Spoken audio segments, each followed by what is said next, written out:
दोस्तों, welcome to AP academy. आज हम लोग यूनिट नंबर 4 का टॉपिक नंबर 3 करने जा रहे हैं, फॉर्मेशन ऑफ मध्य प्रदेश। देखिए, लास्ट क्लास में हम लोगों ने रीऑर्गेनाइजेशन ऑफ स्टेट्स कंप्लीट किया था, जिसमें हमने देखा था कि 1947 से लेकर के और आज तक में भारत का जो मानचित्र था उसमें किस तरीके के बदलाव हुए थे वो हमने देखा था। आज वही चीज हम करेंगे, लेकिन हम करेंगे आज with respect to only Madhya Pradesh. क्योंकि हम एमपीपीएससी की ये क्लासेस कर रहे हैं, इसलिए मध्य प्रदेश के बारे में संपूर्ण जानकारी होना बहुत जरूरी है। तो जो फॉर्मेशन है मध्य प्रदेश का, ठीक है, या जो गठन है मध्य प्रदेश का, इसको समझने के लिए भी हमें इसकी देखना पड़ेगा 1947 से लेकर के और आज तक का। ये जो आपको मैप नजर आ रहा है, ये हमारा आज का मध्य प्रदेश है। आज के अगर हम मध्य प्रदेश की बात करें तो इसमें टोटल 55 जिले हैं, 55 डिस्ट्रिक्ट्स हैं आज की डेट में। ठीक है, 55 जिले हैं और 10 डिवीजन है, मतलब संभाग है। तो आज के परिप्रेक्ष्य में अगर हम बात करें मध्य प्रदेश की, तो मध्य प्रदेश में टोटल 55 जिले हैं और 10 संभाग है। अभी हाल ही में 2023 में अगर हम बात करें तो 3 नए जिले जो बने हैं, ठीक, एक आपको ये नजर आ रहा होगा मऊगंज, ये रीवा से अलग करके बनाया गया है मऊगंज। इसके बाद आपको यहां नजर आ रहा होगा सतना से प्रखर करके बनाया गया मैयर, और यहां आपको नजर आ रहा होगा छिंदवाड़ा से अलग करके पांडुर्णा। तो ये 3 हाल ही में नए जिले बने हैं, मऊगंज, मैयर और पांडुर्णा। तो आज की डेट में हमारे 55 जिले हैं और 10 संभाग हैं। पर क्या 1 नवंबर 1956 को, जिस दिन हमारे मध्य प्रदेश की स्थापना हुई, क्या उस टाइम पर यही स्थिति थी मध्य प्रदेश की, या यही मानचित्र था मध्य प्रदेश का? तो इसका आंसर है नो। ये मानचित्र वक्त के साथ बदला गया है। ठीक, 1 नवंबर 1956 को जो मध्य प्रदेश बना था उसका मानचित्र ऐसा नहीं था। ठीक, क्योंकि हम सब जानते हैं कि 1 नवंबर 2000 को, मैंने लास्ट क्लास में आपको पढ़ाया था जब मैं रीऑर्गेनाइजेशन ऑफ स्टेट्स पढ़ा रहा था, तो उसमें मैंने आपको बताया था कि 1 नवंबर 2000 को एक नया राज्य बना था मध्य प्रदेश से अलग करके, जो था छत्तीसगढ़। ठीक, 1 नवंबर 2000 को छत्तीसगढ़ राज्य बना मध्य प्रदेश से अलग होकर के। तो उस टाइम पर छत्तीसगढ़ भी 1956 के टाइम पर अगर हम मध्य प्रदेश की बात करें तो छत्तीसगढ़ भी जो था वो मध्य प्रदेश का पार्ट था। लेकिन 1 नवंबर 2000 को छत्तीसगढ़ अलग हो गया, ठीक है, मध्य प्रदेश से। तो यहाँ पर हमें जो पढ़ना है, ठीक है, हमें इस पूरी क्लास में जो पढ़ना है वो ये पढ़ना है कि 1947 मतलब 1956, मतलब जब हमारा मध्य प्रदेश अस्तित्व में नहीं आया था, उसके पहले जो ये हमारा मध्य प्रदेश था वो कैसा था। मतलब eight the time of independence 1947 के टाइम हमारा मध्य प्रदेश कैसा था, उसको किस नाम से जाना जाता था, कितने उसमें विभाजन थे, हमें वो देखना। फिर इसके बाद 1 नवंबर 1956 को जब मध्य प्रदेश अस्तित्व में आया, उस वक्त मध्य प्रदेश की क्या स्थिति थी, हमें वो देखना है। और धीरे धीरे बढ़ते बढ़ते बढ़ते बढ़ते आते तक 1 नवंबर 2000 को जब छत्तीसगढ़ मध्य प्रदेश से अलग हुआ, तब मध्य प्रदेश की स्थिति क्या हुई, और उसके बाद से बढ़ते बढ़ते आज तक करंट टाइम पर मध्य प्रदेश की जो स्थिति है वो किस तरीके की है, हमें ये देखना है। तो हमें 1947 से लेकर के, जैसे हमने भारत के लिए किया था, वैसे ही अब हमें मध्य प्रदेश के लिए भी करना है, 1947 से लेकर के और आज 2025 तक। ठीक, तो ये पूरा हमें सीक्वेंस में पढ़ना है। ठीक है, तो अब जब सीक्वेंस में हमको पढ़ना है तो हम सबसे पहले चलेंगे आजादी के टाइम 1947, जिस टाइम पर हमारा मध्य प्रदेश नहीं बना था। मध्य प्रदेश किसी और नाम से जाना जाता था। मध्य प्रदेश कई सारे पार्ट्स में बटा हुआ था और उन सारे पार्ट्स को कंबाइंड करके 1956 में एक अलग प्रदेश बनाया गया, जिसका नाम पड़ा मध्य प्रदेश। ठीक है, तो 1947 के समय में मध्य प्रदेश कितने भागों में बटा हुआ था, हमें सबसे पहले ये पढ़ना है। फिर 1956 में किस तरीके से सारे प्रांतों को एक करके फिर एक मध्य प्रदेश बनाया गया, तो हम सीक्वेंस में पढ़ते चलेंगे।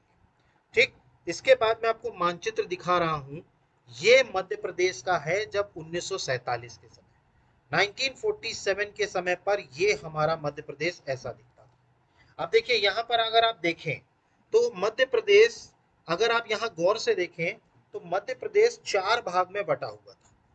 एक था पार्ट ए, एक था पार्ट बी, एक था पार्ट सी, और एक ये भोपाल रियासत। अब देखिए यहाँ पर part A, part B, part C, इसका मैं आपको कल बता चुका हूँ। मैंने आपको बताया था 1947 के समय जब भारत देश आजाद हुआ तो उसमें जो रियासतें थी और जो ब्रिटिश प्रोविंस के राज्य थे उनको 4 भाग में बांटा गया था। याद करिए आप, मैंने जब भारत का पढ़ाया था तब उसको 4 भाग में बांटा गया था, ए बी सी और डी। Part A, part B, part C और पार्ट डी। और याद करिए पार्ट ए में, पार्ट बी में, पार्ट सी में, पार्ट डी में कौन कौन था, मैंने आपको सर्किल भी करवाया था, ठीक है, कि मध्य प्रदेश का कौन कौन सा हिस्सा था। तो मध्य प्रदेश का ये जो आपको पार्ट ए नजर आ रहा है, ये है central province and Berar, central province and Berar. तो मतलब मध्य प्रदेश का एक पार्ट था सेंट्रल प्रोविंस एंड बरार, जिसको पार्ट ए में रखा गया था 1947 के टाइम। इसके बाद आपको यहां पर ये पार्ट बी नजर आ रहा है, इसको बोला गया सेंट्रल इंडिया। सेंट्रल इंडिया का मतलब है मध्य भारत। ये हिस्सा था मध्य भारत, ठीक, पार्ट बी का हिस्सा था।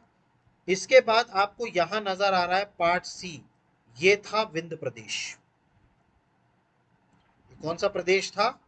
विंध्य प्रदेश, जिसमें आज की डेट में अगर हम बात करें, ठीक है, तो विंध्य प्रदेश था। और चौथा ये थी भोपाल रियासत, इसको भी पार्ट सी में रखा गया था। याद करिए 1 अप्रैल 1949 को सबसे आखिरी रियासत जो थी भोपाल, ये भारतीय संघ में शामिल हुई थी, ठीक है। तो 1949 में भोपाल रियासत, आपको भोपाल रियासत इसलिए भी याद रखना है कि पूरे देश में जितनी भी रियासतें थी उनमें से सबसे आखिरी में जिसने भारतीय संघ में शामिल होने का फैसला किया था वो थी भोपाल रियासत, ठीक है। तो भोपाल रियासत सबसे आखिरी रियासत थी जिसने 1 अप्रैल 1949 को भारतीय संघ में ये क्या हुए, शामिल हुए।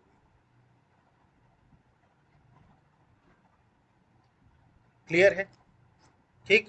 तो इस तरीके से जो हमारा मध्य प्रदेश था वो 4 भाग में बटा हुआ था।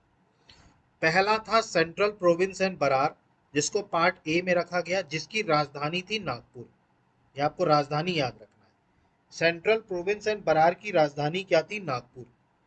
इसके बाद अगर हम बात करें पार्ट बी जो सेंट्रल इंडिया था, जिसको हम मध्य भारत कहते थे, इसमें 2 रियासतों ने मिल करके पार्ट बी बनाया था।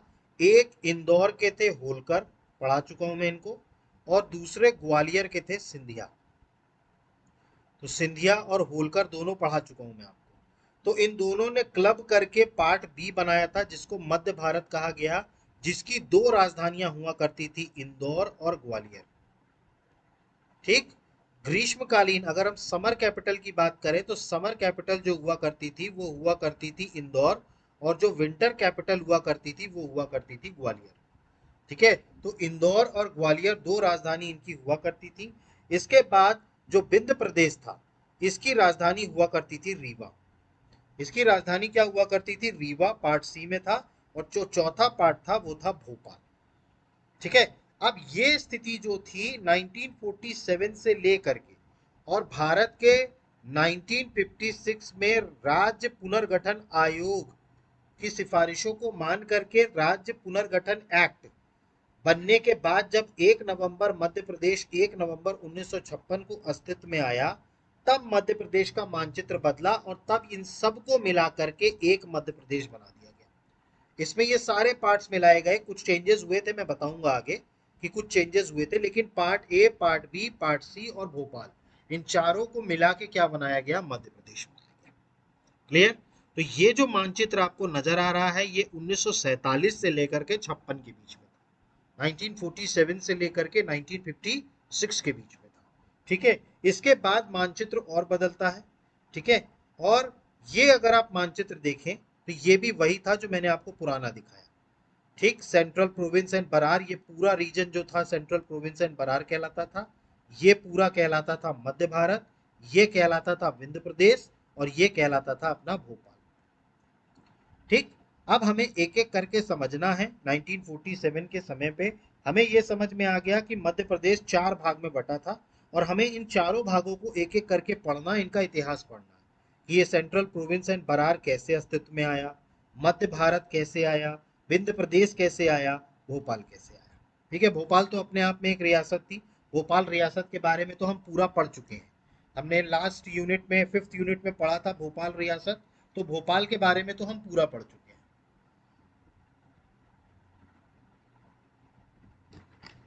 ठीक, तो अब हम शुरू करते हैं एक एक करके। ठीक, तो सबसे पहले हम देखेंगे मध्य प्रदेश 1947 के टाइम। तो जैसा मैंने आपको बताया 1947 के टाइम पर भारत में राज्यों को 4 भाग में बांटा गया था, part A, part B, part C और पार्ट डी। अब मैंने आपको बताया कि मध्य प्रदेश का जो थे, मध्य प्रदेश टोटल 4 भाग में बटा हुआ था। ठीक है, 4 पार्ट्स कौन कौन थे? Central province and Berar, central province and Berar. इसके अलावा दूसरा पार्ट था सेंट्रल इंडिया, तीसरा पार्ट था विंध्य प्रदेश और चौथा था भोपाल रियासत। इन 4 भाग में मध्य प्रदेश बटा हुआ था। सेंट्रल प्रोविंस एंड बरार को रखा गया था पार्ट ए में, मध्य भारत या सेंट्रल इंडिया को रखा गया था पार्ट बी में, और विंध्य प्रदेश और भोपाल इन दोनों को रखा गया था पार्ट सी में। तो इस तरीके से मध्य प्रदेश के 4 भागों को 3 पार्ट्स में डिवाइड कर दिया गया था। ठीक, पार्ट ए में किसको रखा गया था? सेंट्रल प्रोविंस एंड बरार को। पार्ट बी में किसको रखा गया? सेंट्रल इंडिया या मध्य भारत को। पार्ट सी में किसको रखा गया? विंध्य प्रदेश और भोपाल को। ठीक, अब हमें एक एक करके पढ़ना है। सबसे पहले हम पढ़ेंगे central province and,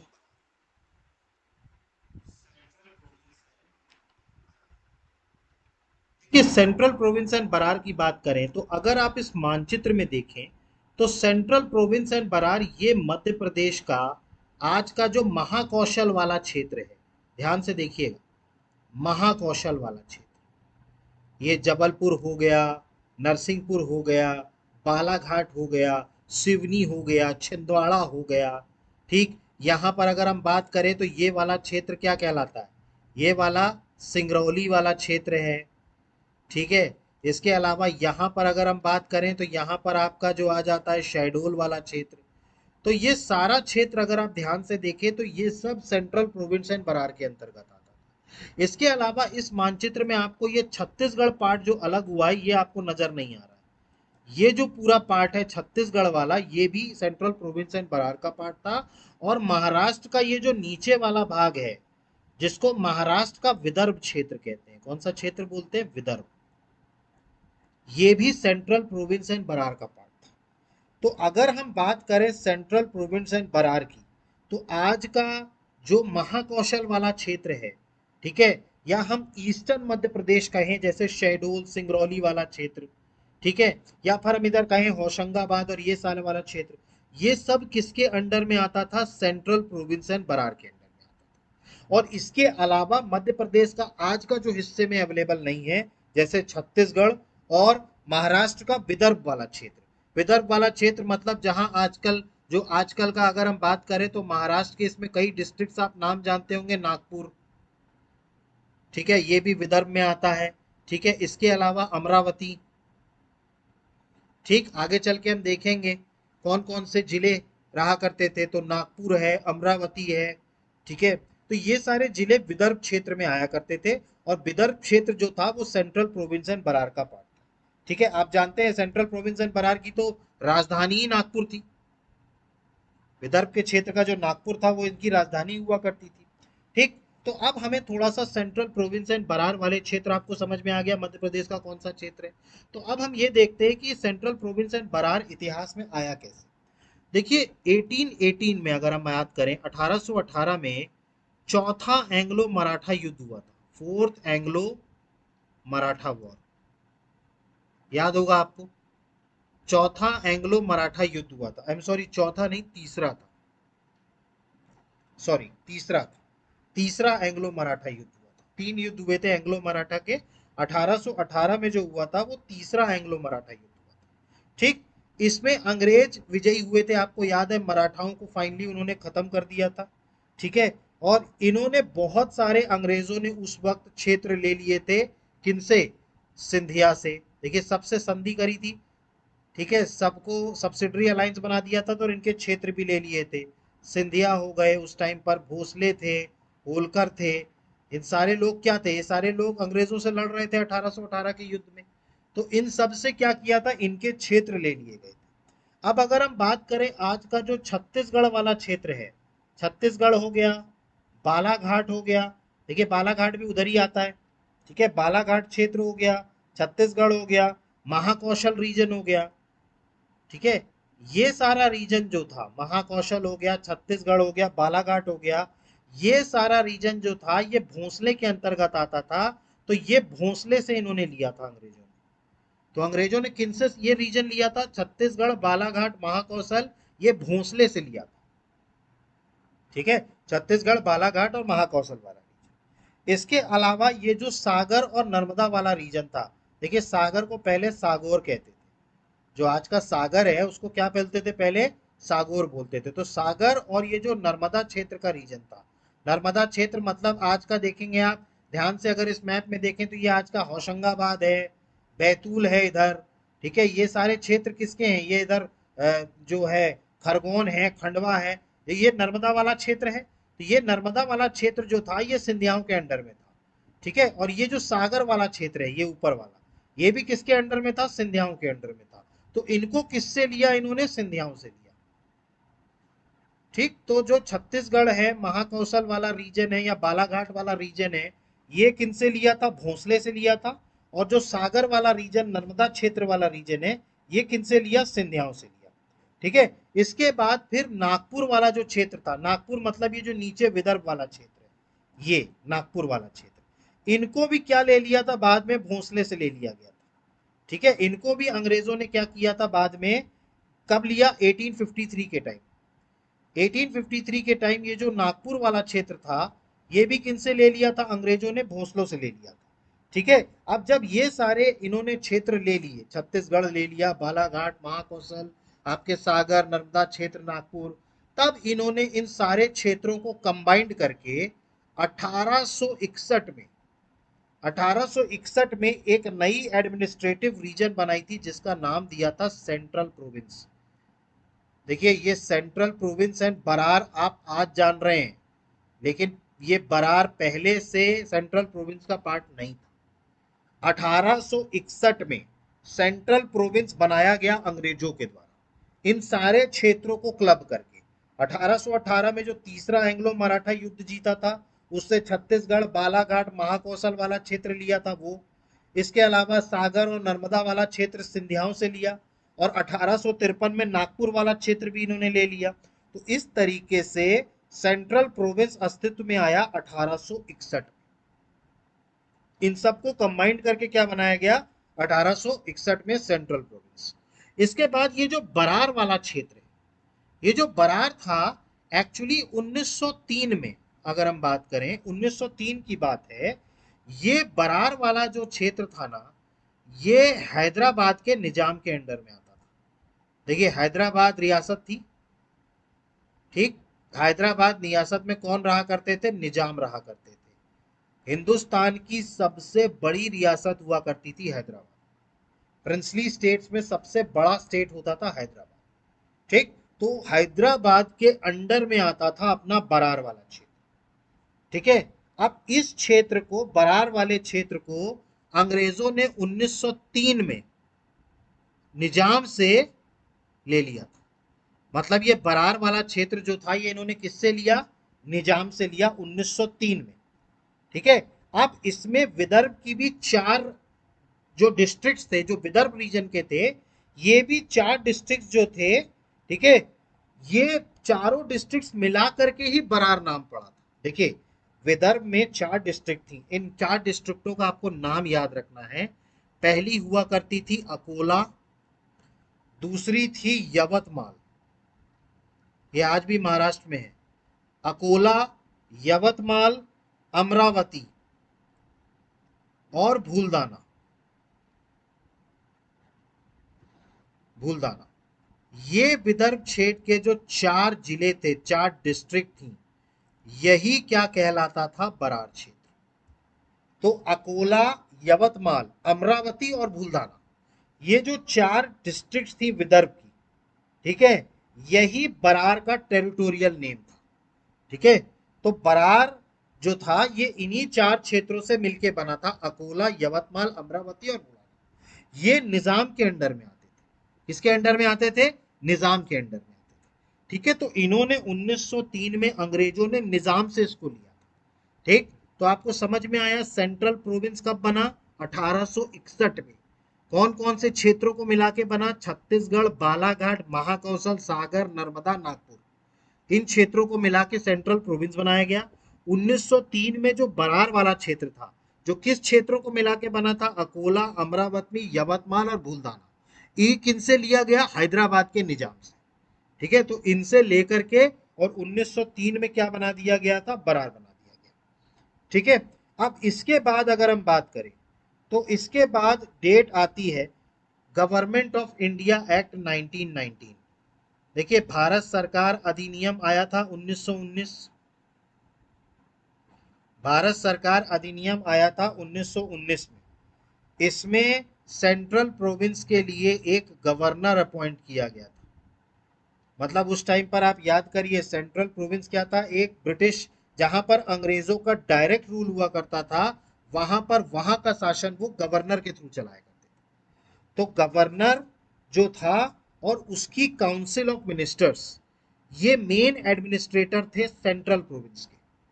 government of India act 1919 के अकॉर्डिंग जो गवर्नर था और उनकी काउंसिल, ये मेन एडमिनिस्ट्रेटर हुआ करते थे। ठीक है, इसके बाद बात करें तो 24 अक्टूबर, ये डेट आपको याद रखनी है, 24 अक्टूबर 1936, ये डेट आप याद रखिएगा।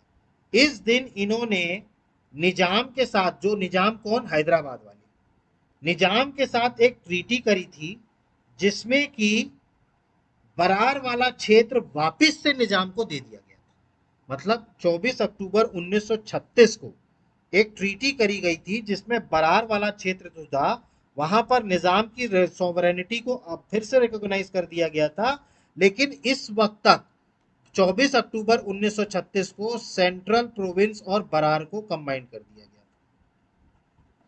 मतलब जो सेंट्रल प्रोविंस एंड बरार पहले अलग अलग था, इसको 24 अक्टूबर 1936 को कंबाइंड कर दिया गया, क्लब कर दिया गया। ठीक, तो सेंट्रल प्रोविंस एंड बरार के बारे में आपको समझ में आया कैसे अस्तित्व में आया। सेंट्रल प्रोविंस वाला क्षेत्र इनको मराठाओं से मिला था, बरार वाला क्षेत्र इनको हैदराबाद के निजाम से मिला था। 24 अक्टूबर 1936 को इन्होंने सेंट्रल प्रोविंस एंड बरार को क्या कर दिया था? कंबाइंड कर दिया था। ठीक, तो इस तरीके से ये एक प्रोविंस बन गई, सेंट्रल प्रोविंस एंड बरार। अब इसके बाद 1947 में जब भारत देश आजाद हुआ, तो उसके बाद इसी सेंट्रल प्रोविंस एंड बरार को पार्ट ए में रख दिया गया था। ये याद रखिए, इसी सेंट्रल प्रोविंस एंड बरार को क्या रख दिया गया था? पार्ट ए में। ठीक, अब इसमें कुछ फैक्ट्स आपको सेंट्रल प्रोविंस एंड बरार में और याद रखने हैं। अब आप जानते हैं कि 1956 तक यही यथास्थिति बनी हुई थी। 1956 तक, जब तक मध्य प्रदेश नहीं बन गया, तब तक सेंट्रल प्रोविंस एंड बरार ही हुआ करता था। तो जाहिर सी बात है, सेंट्रल प्रोविंस एंड बरार पर उस वक्त कोई ना कोई सरकार तो चल रही होगी। तो उस टाइम पर सेंट्रल प्रोविंस एंड बरार के जो सीएम थे, वो थे पंडित रविशंकर शुक्ल।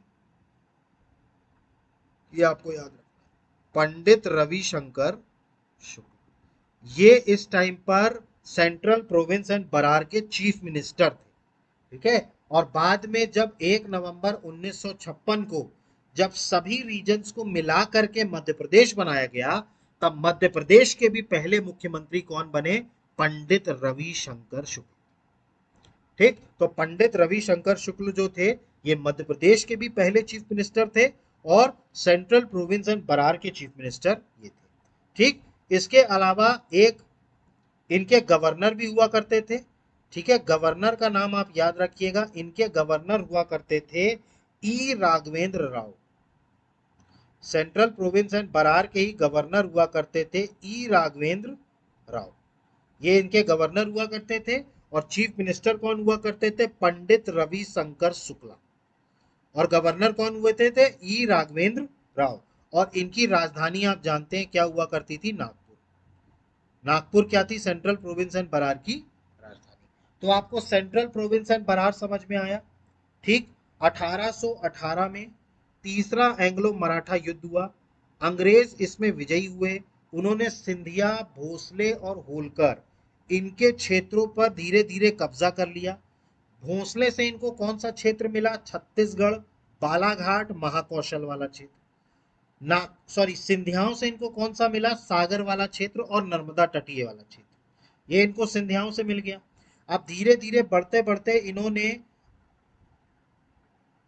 1853 में भोसले से ही नागपुर वाला क्षेत्र भी हासिल कर लिया। अब इसके बाद इन सारे क्षेत्रों को मिला करके 1861 में इन्होंने क्लब कर दिया और सेंट्रल प्रोविंस बनाई।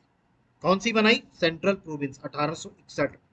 फिर उसके बाद 1903 में जो बरार वाला क्षेत्र था, जो आज के विदर्भ रीजन का अकोला, यवतमाल, अमरावती और बुल्धाना, ये वाला जो क्षेत्र था, ये बरार क्षेत्र हैदराबाद के निजाम के अंडर में आता था। तो 1903 में इन्होंने निजाम से ये वापस ले लिया था।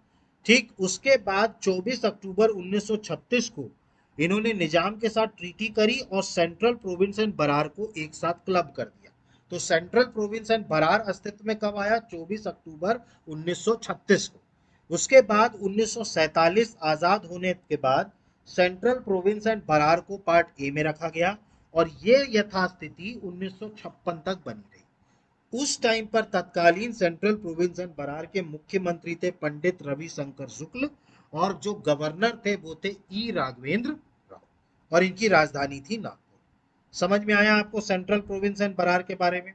ठीक, अब जो हम अगला क्षेत्र पढ़ने वाले हैं वो पढ़ने वाले हैं मध्य भारत, ये वाला क्षेत्र। ठीक, अगला जो हम क्षेत्र पढ़ने वाले हैं वो पढ़ने वाले हैं मध्य भारत, जिसको हम सेंट्रल इंडिया कहते हैं।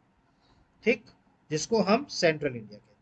अब देखिए, मध्य भारत की अगर हम बात करें तो ऑफिशियली अगर हम बात करें तो 1818 में, आप जानते हैं आज भी मध्य प्रदेश का जो ये वेस्टर्न वाला पार्ट है इसको मालवा क्षेत्र कहते हैं, आज भी कहा जाता है।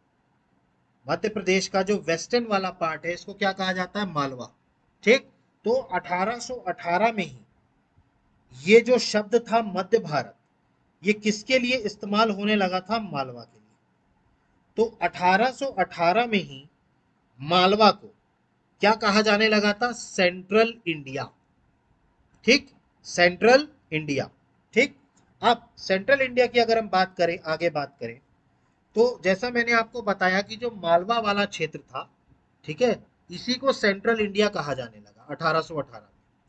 ठीक, इसके बाद आप देखेंगे एक एजेंसी बनती है सेंट्रल इंडिया एजेंसी 1854 में। 1854 में एक एजेंसी बनती है सेंट्रल इंडिया एजेंसी। इसमें कौन कौन से क्षेत्र शामिल थे? तो इसमें आज का जो ग्वालियर वाला क्षेत्र है वो शामिल था, क्योंकि ये सिंधियाओं के अंडर में था। इसके अलावा आज का जो मालवा क्षेत्र है ये होलकरों के अंडर में था। इसके अलावा जो आपका बुंदेलखंड है वो, और चौथा जो आपका बघेलखंड है वो। तो बुंदेलखंड, बघेलखंड, मालवा और ग्वालियर, ये चारों मिला के क्या बनाया गया था? Central India agency. ठीक, तो बुंदेलखंड और बघेलखंड, इसके अलावा मालवा और ग्वालियर, ये चारों को मिला के क्या बनाया गया? Central India agency.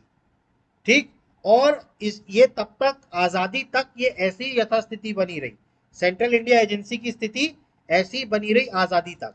उसके बाद, आजादी के बाद, ठीक है, ये जो बुंदेलखंड और बघेलखंड वाला क्षेत्र था इसको सेंट्रल इंडिया एजेंसी से अलग कर दिया गया। मतलब ये जो सेंट्रल इंडिया एजेंसी बनी थी 1854 में, जिसमें ये चारों क्षेत्र आते थे, ग्वालियर, मालवा, बुंदेलखंड और बघेलखंड, इसको क्या कर दिया, इसमें से बुंदेलखंड और बघेलखंड को अलग करके किस में डाल दिया, विंध्य प्रदेश में। आप जानते हैं बुंदेलखंड और बघेलखंड वाला क्षेत्र किस में आता था, विंध्य प्रदेश में। ठीक, और ये जो सेंट्रल इंडिया एजेंसी है इसी को कहा जाने लगा मध्य भारत। तो आजादी के बाद 15 अगस्त 1947 में आजादी के बाद, ठीक, जो मध्य भारत बना वो ये जो सेंट्रल इंडिया एजेंसी थी इसी से बुंदेलखंड और बघेलखंड को अलग किया गया। अब कौन सा क्षेत्र बच गया, ग्वालियर और मालवा, इन दोनों को कंबाइंड करके मध्य भारत बनाया गया। और ये कब अस्तित्व में आया, 28 मई 1948 को, ये आपको याद रखना। ठीक, ये कब अस्तित्व में आया मध्य भारत, 28 मई 1948 को, जब मध्य भारत बनाया गया। ठीक है, और इसमें दो क्षेत्र जोड़े गए, ग्वालियर और मालवा। आज भी अगर आप मध्य भारत का देखें मैप तो ये ग्वालियर वाला क्षेत्र है और ये पूरा मालवा क्षेत्र है। तो ये ग्वालियर और मालवा क्षेत्र को कंबाइंड करके क्या बनाया गया, मध्य भारत बनाया गया। और ये जो बुंदेलखंड और बघेलखंड वाला क्षेत्र था ये कहां डाल दिया गया, विंध्य प्रदेश में डाल दिया गया। हम पढ़ेंगे आगे विंध्य प्रदेश में।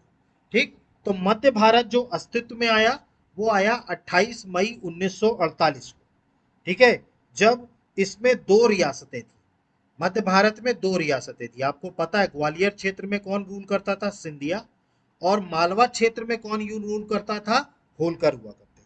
ठीक, तो इसीलिए इस टाइम पर ग्वालियर का जो सिंधिया वंश था, ठीक है, और मालवा क्षेत्र का जो होलकर वंश था, कौन था, होलकर वंश, इनकी रियासतों को कंबाइंड करके मध्य भारत बनाया गया था।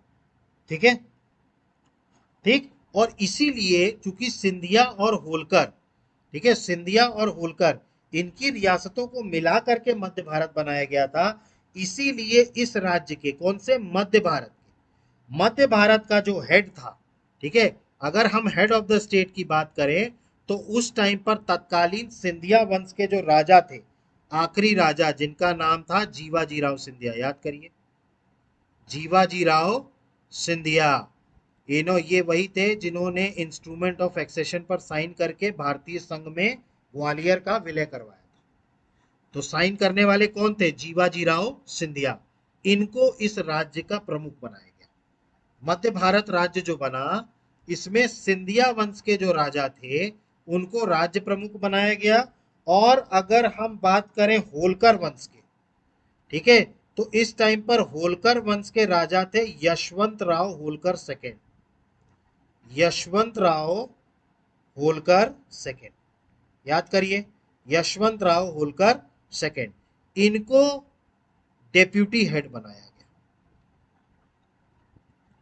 ठीक, इनको राज्य का सह प्रमुख बनाया गया, डेप्यूटी हेड बनाया गया।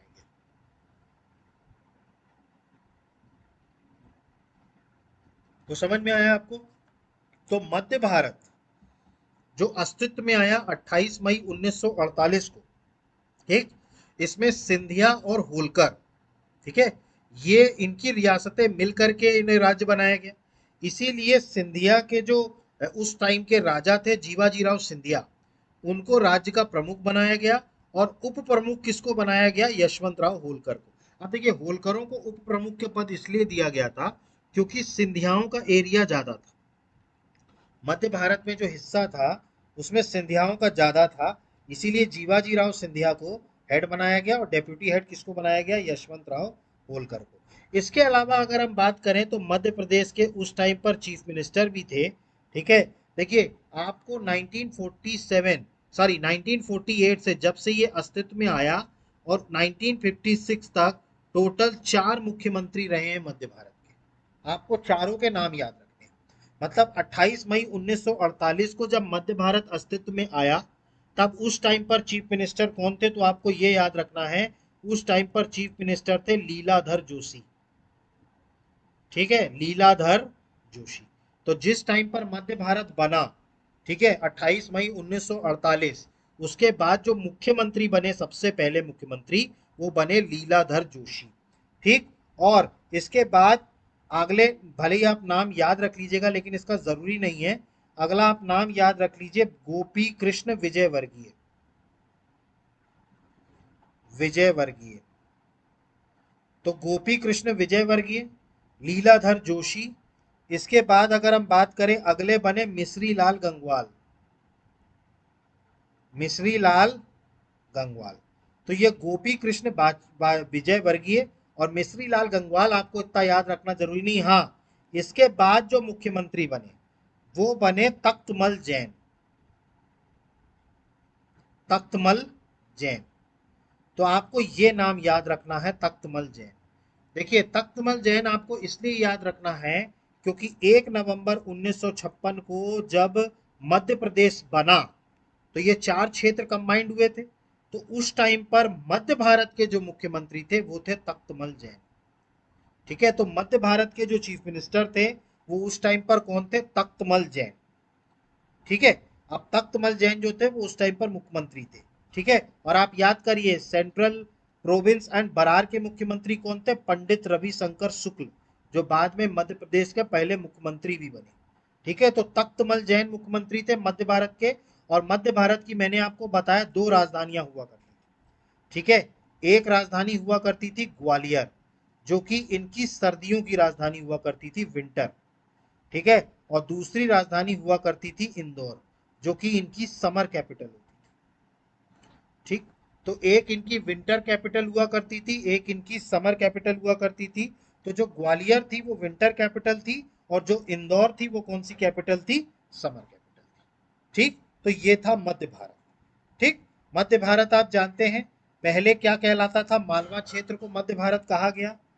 1854 में सेंट्रल इंडिया एजेंसी बनाई गई जिसमें 4 क्षेत्र जोड़े गए, ग्वालियर, मालवा, बुंदेलखंड और बघेलखंड। इसके बाद फिर इनको आजादी के बाद 28 मई 1948 को सेपरेट कर दिया गया, बुंदेलखंड और बघेलखंड को, और क्या बनाया गया? मध्य भारत। अब मध्य भारत में 2 रियासतें थी, सिंधिया और होलकर। इसीलिए जब मध्य भारत राज्य बनाया गया तो इस राज्य प्रमुख किसको बनाया? तत्कालीन सिंधिया के राजवंश के राजा जीवाजी राव सिंधिया को। और डेप्यूटी हेड किसको बनवाया? यशवंत राव होलकर। ठीक, इनकी 2 राजधानियां हुआ करती थी, ग्वालियर और इंदौर। ग्वालियर इनकी शीतकालीन या विंटर कैपिटल हुआ करती थी और इंदौर इनकी समर कैपिटल थी। और इनके सबसे पहले जो मुख्यमंत्री थे वो थे लीलाधर जोशी। और इनके एट द टाइम ऑफ 1956 जब मध्य प्रदेश बना उस टाइम पर मध्य भारत के जो मुख्यमंत्री थे वो थे तख्तमल जैन। ठीक, तो आपको मध्य भारत समझ में आ गया, सेंट्रल इंडिया। ठीक, तो ये था सेंट्रल इंडिया। ठीक, तो हमारा central province and Berar complete हो गया, सेंट्रल इंडिया हो गया। अब जो तीसरा क्षेत्र आता है वो आता है हमारा विंध्य प्रदेश। ये देखिए, ये है विंध्य प्रदेश। विंध्य प्रदेश मतलब आज का जो बुंदेलखंड वाला क्षेत्र है या जो बघेलखंड वाला क्षेत्र। बुंदेलखंड में अगर स्पेसिफिकली बात करें तो जो छतरपुर, पन्ना, टीकमगढ़, फिर इसके बाद बघेलखंड वाले क्षेत्र की बात करें तो सतना। ठीक है, इसके अलावा पन्ना। ठीक है, ठीक है, रीवा वाला क्षेत्र, ये क्या क्या कहलाता था? ये विंध्य प्रदेश कहलाता था। ठीक है, तो ये भी विंध्य प्रदेश भी जो है ये अस्तित्व में आया आजादी के बाद। ठीक, मतलब एक सेकंड। ठीक है, तो अगला जो क्षेत्र है वो है विंध्य प्रदेश। ठीक है, देखिए विंध्य प्रदेश भी जो है ये आजादी के बाद अस्तित्व में आया। ठीक है, पहले जैसे कि आप जानते हैं कि ये जो बुंदेलखंड और बघेलखंड वाला क्षेत्र था ये आजादी से पहले सेंट्रल इंडिया एजेंसी में आता था। ठीक है, बाद में इसको अलग किया गया, बुंदेलखंड और बघेलखंड को अलग किया गया। वैसे हम बघेलखंड राज्य के बारे में पढ़ चुके हैं, रियासत पढ़ी थी अपन ने, बघेलखंड रियासत याद करिए आप। ठीक है, राजा मार्तंड सिंह थे आखिरी राजा रीवा के। ठीक है, तो बघेलखंड और बुंदेलखंड वाला जो क्षेत्र है इसको 1948 में, ठीक है, तो विंध्य प्रदेश आपको समझ में आया। ठीक है,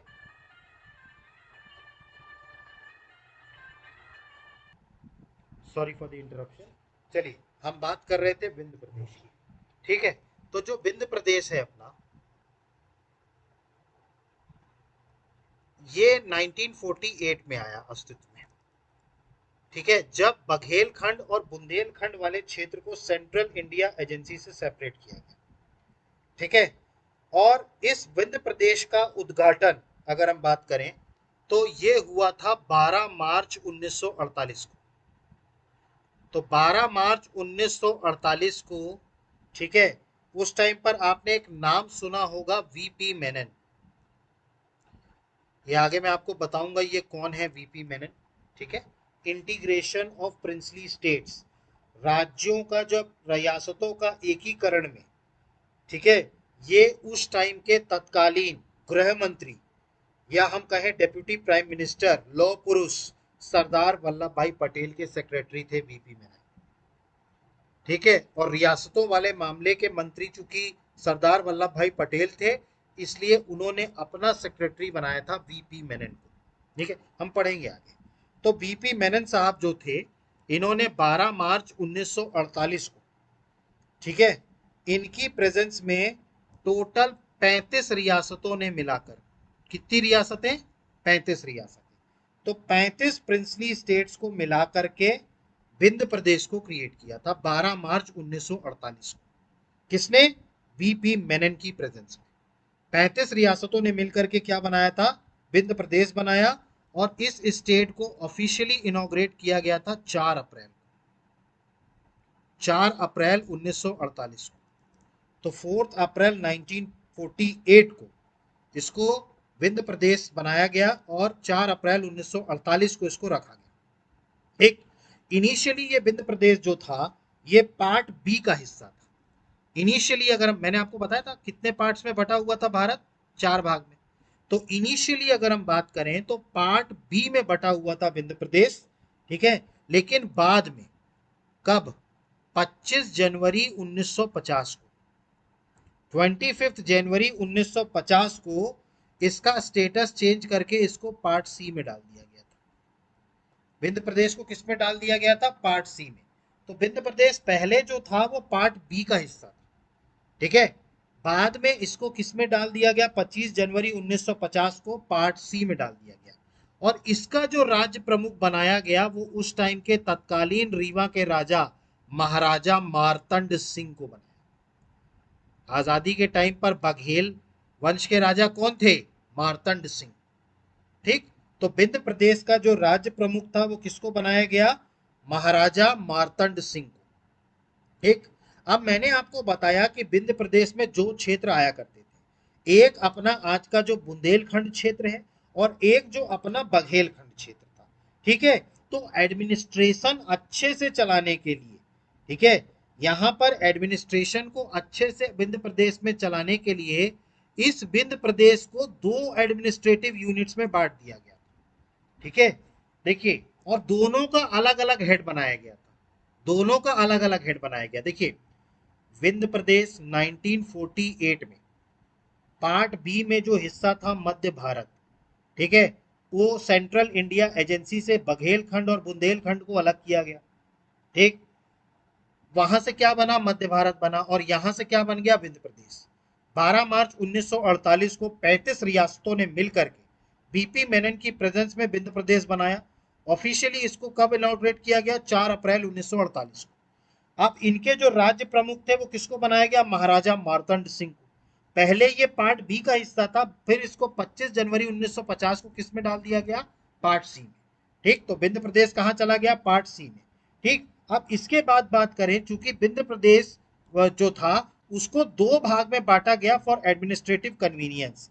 एक क्षेत्र बनाया गया बघेलखंड का जो मैंने आपको बताया, और दूसरा क्षेत्र जो था वो था बुंदेलखंड। और इन दोनों ही के लिए अलग अलग एडमिनिस्ट्रेटर रखे गए इनको चलाने के लिए। बघेलखंड जो था, ठीक है, जो रीवा वाला क्षेत्र था, ठीक है, और जो बुंदेलखंड था, ठीक है, वो जो पन्ना वाला क्षेत्र था, ठीक है, जो पन्ना वाला क्षेत्र था वो क्या था, बुंदेलखंड था। तो यहाँ के जो बघेलखंड के जो हैं, ये बनाया गया था, मतलब प्रमुख या हम कह लें चीफ मिनिस्टर, या एक तरीके से कहा जाए प्रधानमंत्री, उस टाइम पर चीफ मिनिस्टर के रूप में रखा गया था। तो उस टाइम पर जो चीफ मिनिस्टर थे यहाँ के, वो थे कैप्टन अवधेश प्रताप सिंह, कैप्टन अवधेश प्रताप सिंह। ये उस टाइम पर बघेलखंड के, उस टाइम पर जो एडमिनिस्ट्रेटिव यूनिट्स बनाई गई थी उसमें बघेलखंड जो रीवा वाला क्षेत्र था वहां से कौन लीड कर रहा था, कैप्टन अवधेश प्रताप सिंह। और जो बुंदेलखंड वाला क्षेत्र था, जो पन्ना वाला क्षेत्र था, यहां से कौन लीड कर रहा था, कामता प्रसाद सक्सेना। ये आपको नाम याद रखने हैं, कामता प्रसाद सक्सेना। ठीक, तो कैप्टन अवधेश प्रताप सिंह ये बघेलखंड वाला क्षेत्र देख रहे थे और बुंदेलखंड वाला क्षेत्र कौन देख रहा था? कामता प्रसाद सक्सेना। बाद में, ठीक है, ये तो शुरुआत में था, ठीक है, बाद में इन दोनों यूनिट्स को जुलाई 1948 में, जुलाई 1948 में इसको कंबाइन कर दिया गया था। देखिए, जब विंध्य प्रदेश अस्तित्व में कब आया? 4 अप्रैल 1948 को। उस वक्त इसको एडमिनिस्ट्रेटिव कन्वीनियंस के लिए दो भाग में बांट दिया। एक बघेलखंड कैप्टन अवधेश प्रताप सिंह और बुंदेलखंड में कौन थे? कामता प्रसाद सक्सेना। ठीक, उसके बाद जुलाई 1948 को इन दोनों को ही कंबाइंड किया गया और एक सिंगल काउंसिल ऑफ मिनिस्टर बनाई गई, जिसको हेड किसने किया? या उस टाइम के इस कंबाइंड विंध्य प्रदेश के सीएम कौन बने? कैप्टन अवधेश प्रताप सिंह। कैप्टन अवधेश प्रताप सिंह। तो जो बघेलखंड के थे उनको ही कंबाइंड विंध्य प्रदेश का क्या बना दिया गया? सीएम बना दिया गया। ठीक है, तो 1948 के टाइम पर कैप्टन अवधेश प्रताप सिंह ये किसके मुख्यमंत्री थे? विंध्य प्रदेश के। इसके बाद 2 अप्रैल 1952 को, ठीक है, मुख्यमंत्री बदले, ठीक है, 1952 को, और इसके बाद जो मुख्यमंत्री बने वो बने शंभूनाथ शुक्ला। शंभूनाथ शुक्ला ये यहां के चीफ मिनिस्टर बने। कहां के चीफ मिनिस्टर बने? विंध्य प्रदेश के। ठीक, तो आपको याद रखना है, विंध्य प्रदेश 12 मार्च 1948 को बीपी मेनन की प्रेजेंस में 35 रियासतों ने मिलकर के बुंदेलखंड और बघेलखंड के क्षेत्र की 35 रियासतों ने मिलकर के विंध्य प्रदेश बनाया। इनिशियली ये पार्ट बी का हिस्सा था, बाद में 25 जनवरी 1950 को इसको पार्ट सी में डाल दिया गया। जब ये अस्तित्व में आया उस टाइम पर विंध्य प्रदेश को दो एडमिनिस्ट्रेटिव यूनिट्स में बांटा गया, बघेलखंड और बुंदेलखंड। बघेलखंड को लीड कर रहे थे कैप्टन अवधेश प्रताप सिंह और बुंदेलखंड को लीड कर रहे थे कामता प्रसाद सक्सेना। बाद में जुलाई 1948 को ये दोनों को कंबाइंड कर दिया गया और कंबाइंडली एक सिंगल काउंसिल ऑफ मिनिस्टर्स बनाई गई और उसको हेड किसने किया? कैप्टन अवधेश प्रताप सिंह। और फिर 2 अप्रैल 1952 को विंध्य प्रदेश के मुख्यमंत्री कौन बने? शंभूनाथ शुक्ला। ठीक, तो अब ये 1956 तक रहेंगे जब तक मध्य प्रदेश नहीं बन जाता। तो आपको हर एक पार्ट के मुख्यमंत्री का नाम याद रखना है। सेंट्रल प्रोविंस एंड बरार की बात करें तो उनके मुख्यमंत्री कौन थे? 1 नवंबर 1956 को मध्य प्रदेश बनने से पहले पंडित रविशंकर शुक्ल। इसके बाद मध्य भारत था, उसके कौन बने थे? तख्तमल जैन। और तीसरे जो थे विंध्य प्रदेश के, उनके कौन बने? शंभूनाथ शुक्ला। ठीक, तो इस तरीके से विंध्य प्रदेश जो था ये अस्तित्व में आया। तो समझ में आया आपको? 3 क्षेत्र, सेंट्रल प्रोविंस एंड बरार, आपका मध्य भारत और विंध्य प्रदेश। अब जो आखिरी बच गया वो बच गया भोपाल। ठीक, तो भोपाल में आपको ज्यादा कुछ याद नहीं रखना। भोपाल रियासत क्योंकि हम पूरी पढ़ चुके हैं, ठीक है। आपको याद होगा eight the time of independence Bhopal रियासत के राजा नवाब कौन थे? हामिदुल्ला खान। ठीक, आपको याद है हामिदुल्ला खान थे। और आपको ये भी याद होगा कि 1949, 1 जून 1949, आई एम सॉरी, मैं आपको पीछे शायद मैंने आपको 1 अप्रैल बता दिया था। ठीक है, भोपाल रियासत का जो आया था वो मैंने कहीं आपको 1 अप्रैल 1949 बता दिया था। वो 1 अप्रैल 1949 नहीं है, वो है 1 जून 1949। इसको ठीक कर लीजिएगा, मैंने कहीं लिखवाया था 1 अप्रैल 1949 लिखवा दिया था मैंने। 1 अप्रैल 1949 नहीं होगा, 1 जून, ठीक है, ये सॉरी ये था 1 अप्रैल नहीं, 1 जून 1949। इस दिन भोपाल जो रियासत थी वो भारतीय संघ में शामिल हुई। तो इसको 1 जून कर लीजिएगा। ठीक, तो भोपाल रियासत 1 जून 1949 को शामिल हुई। ठीक है, और इस टाइम पर आपको सिर्फ इतना याद रखना है कि इस टाइम पर जो मुख्यमंत्री थे भोपाल रियासत के वो थे शंकर दयाल शर्मा। ये शंकर दयाल शर्मा वही हैं जो आगे चल के हमारे देश के राष्ट्रपति भी बनेंगे, शंकर दयाल शर्मा। ये मुख्यमंत्री थे भोपाल के, ठीक है। इन्होंने ही भोपाल में विद्रोह किया था हमीदुल्ला खान के खिलाफ। इन्होंने अपनी एक यूनिट बनाई थी, ठीक है। और बाद में हमीदुल्ला खान को दबाव में आना पड़ा, क्योंकि हमीदुल्ला खान पहले भोपाल रियासत को भारतीय संघ में शामिल करने के लिए तैयार नहीं थे। इसीलिए 1 जून 1949 तक टाइम लग गया भोपाल रियासत को भारतीय संघ में शामिल होने।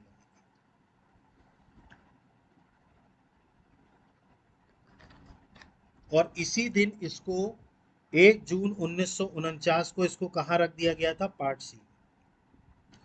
कहाँ रख दिया गया था इसको? पार्ट सी में रख दिया गया था। क्लियर? तो 1 जून 1949 को इसको पार्ट सी में रख दिया गया था। और इनके मुख्यमंत्री कौन थे? शंकर दयाल शर्मा। ठीक, तो आपको समझ में आया। सेंट्रल प्रोविंस एंड बरार, आपका सेंट्रल इंडिया, विंध्य प्रदेश और भोपाल राज्य। ठीक, इसके बाद आती है डेट 1 नवंबर 1956। 1 नवंबर 1956 को स्टेट रीऑर्गेनाइजेशन एक्ट लागू हुआ। याद करिए, मैंने पढ़ाया था फजल अली कमीशन।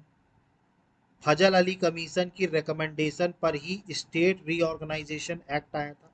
और ये कब पास हुआ? 1956 में। और अस्तित्व में कब से आया? 1 नवंबर से। और 1 नवंबर को ही आप याद करिए 14 राज्य और 6 यूनियन टेरिटरीज बनाई गई थी। याद करिए, कल की क्लास में मैंने ये सब पढ़ाया आपको। 14 राज्य और 6 यूनियन टेरिटरीज बनाई गई थी, और उनमें से एक हमारा मध्य प्रदेश भी था जो अस्तित्व में आया। इसीलिए मध्य प्रदेश का स्थापना दिवस कब मनाया जाता है? 1 नवंबर, क्योंकि 1 नवंबर को मध्य प्रदेश का जन्म हुआ। इससे पहले मध्य प्रदेश नहीं था। सेंट्रल प्रोविंस एंड बरार था, मध्य भारत था, विंध्य प्रदेश था, भोपाल था, मध्य प्रदेश नहीं था। मध्य प्रदेश कब अस्तित्व में आया? 1 नवंबर 1956।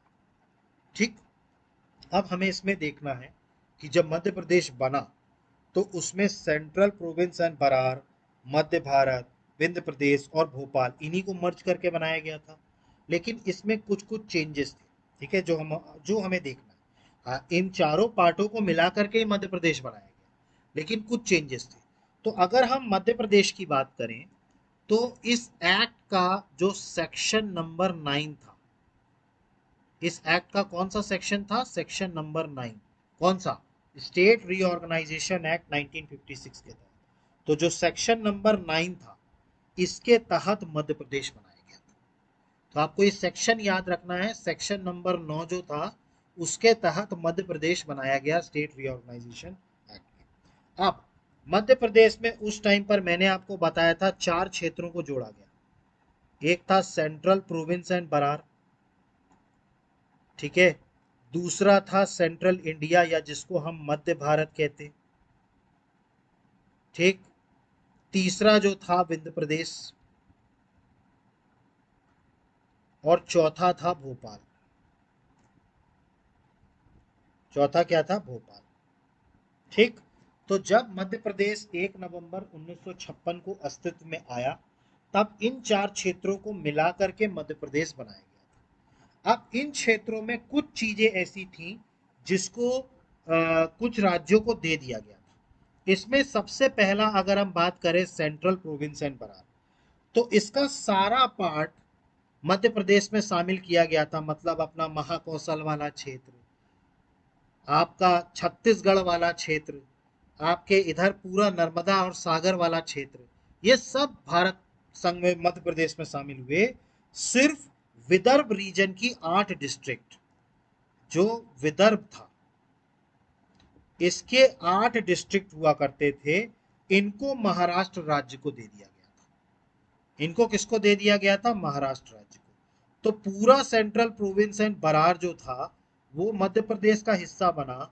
सिर्फ विदर्भ क्षेत्र के 8 डिस्ट्रिक्ट, ठीक है। आप चाहें तो इनका नाम याद रख लीजिएगा 8 डिस्ट्रिक्ट का। बुल्दाना, अकोला, नागपुर, अकोला, नागपुर, अमरावती, यवतमाल, अमरावती, यवतमाल, नागपुर, वर्धा, ठीक, इसके अलावा चांदा और भांडारा, ये 8 क्षेत्र जो थे, 8 डिस्ट्रिक्ट्स जो थी, इनको छोड़ करके विदर्भ रीजन की बाकी पूरा हिस्सा सेंट्रल प्रोविंस एंड बरार का आज के मध्य प्रदेश में शामिल किया गया। ठीक, तो विदर्भ वाला क्षेत्र आपको याद रखना है, इसकी 8 डिस्ट्रिक्ट, बुल्दाना, अकोला, नागपुर, अमरावती, यवतमाल, वर्धा, चांदा और भांडारा, ये छोड़ करके बाकी सारा सेंट्रल प्रोविंस एंड बरार का इसमें शामिल किया गया था। इसके बाद बात करें अपना मध्य भारत या सेंट्रल इंडिया की। देखिए, मध्य भारत और सेंट्रल इंडिया की अगर हम बात करें ना, तो इसमें हमने एक क्षेत्र राजस्थान से लिया था और एक क्षेत्र राजस्थान को दिया। ठीक है, मतलब कि इसमें जो मध्य भारत था, इसको पूरा मिलाया भारत मध्य प्रदेश में, बस मंदसौर डिस्ट्रिक्ट जो है आज की डेट में, अगर मध्य प्रदेश में एक डिस्ट्रिक्ट में आगे पढ़ाऊंगा आपको डिस्ट्रिक्ट्स, तो इसमें मंदसौर डिस्ट्रिक्ट है। तो मंदसौर डिस्ट्रिक्ट की एक जगह थी, तहसील हुआ करती थी, जिसका नाम था सुनील टप्पा। तो इसी मंदसौर डिस्ट्रिक्ट की एक तहसील हुआ करती थी, सुनील टप्पा। ठीक है, इस क्षेत्र को किसको दे दिया गया था? राजस्थान को दे दिया गया था। ठीक है, इस क्षेत्र को किसको दे दिया गया था? राजस्थान को दे दिया गया था, मंदसौर डिस्ट्रिक्ट। ठीक है, इसकी एक सब तहसील थी भानपुरा, उसी में एक हिस्सा हुआ करता था सुनील टप्पा। इसको किसको दे दिया गया था? राजस्थान को दे दिया गया था। और राजस्थान से एक जगह को लिया गया था जिसका नाम था सिरोंज। तो राजस्थान से एक जगह को लिया गया था सिरोंज को, और इसको मध्य प्रदेश के आज का जो डिस्ट्रिक्ट है विदिशा, इसमें शामिल कर लिया गया था। तो सिरोंज जो चीज ली गई थी वो राजस्थान से ली गई थी, सिरोंज, और इसको एक तहसील बना दी गई थी विदिशा डिस्ट्रिक्ट। आज भी विदिशा डिस्ट्रिक्ट की एक तहसील है सिरोंज। इसको किससे लिया गया था? राजस्थान से लेकर के मध्य प्रदेश में शामिल किया गया। तो सेंट्रल इंडिया में दो चेंजेस हुए, एक तो मंदसौर डिस्ट्रिक्ट की भानपुरा तहसील का सुनील टप्पा, ये राजस्थान को दे दिया गया था, और राजस्थान की ही सिरोंज को विदिशा पे शामिल कर लिया गया था एज अ तहसील।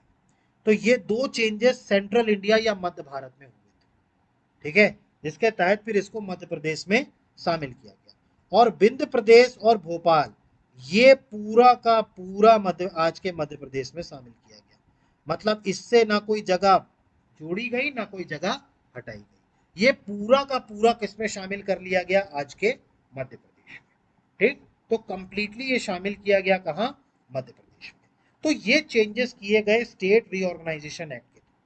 देखिए, स्टेट रीऑर्गेनाइजेशन एक्ट लागू कब से हुआ? 1 नवंबर 1956, जिसके तहत भारत देश में 14 राज्य और 6 केंद्र शासित प्रदेश बनाए गए। इसमें से एक मध्य प्रदेश भी था जो सेक्शन 9 के तहत बनाया गया। अब मध्य प्रदेश में 4 हिस्से जोड़े गए, Central province and Berar, Central India, Madhya Bharat, Vindhya Pradesh और भोपाल। इसमें विंध्य प्रदेश और भोपाल की बात करें तो इसके तो पूरे क्षेत्रों को मध्य प्रदेश में शामिल कर लिया गया। लेकिन अगर हम सेंट्रल प्रोविंस एंड बरार की बात करें तो पूरा central province and Brar Madhya Pradesh में जोड़ा गया, सिवाय विदर्भ रीजन के। विदर्भ रीजन की 8 डिस्ट्रिक्ट, बुल्दाना, अकोला, नागपुर, अमरावती, यवतमाल, वर्धा, चांदा और भांदरा।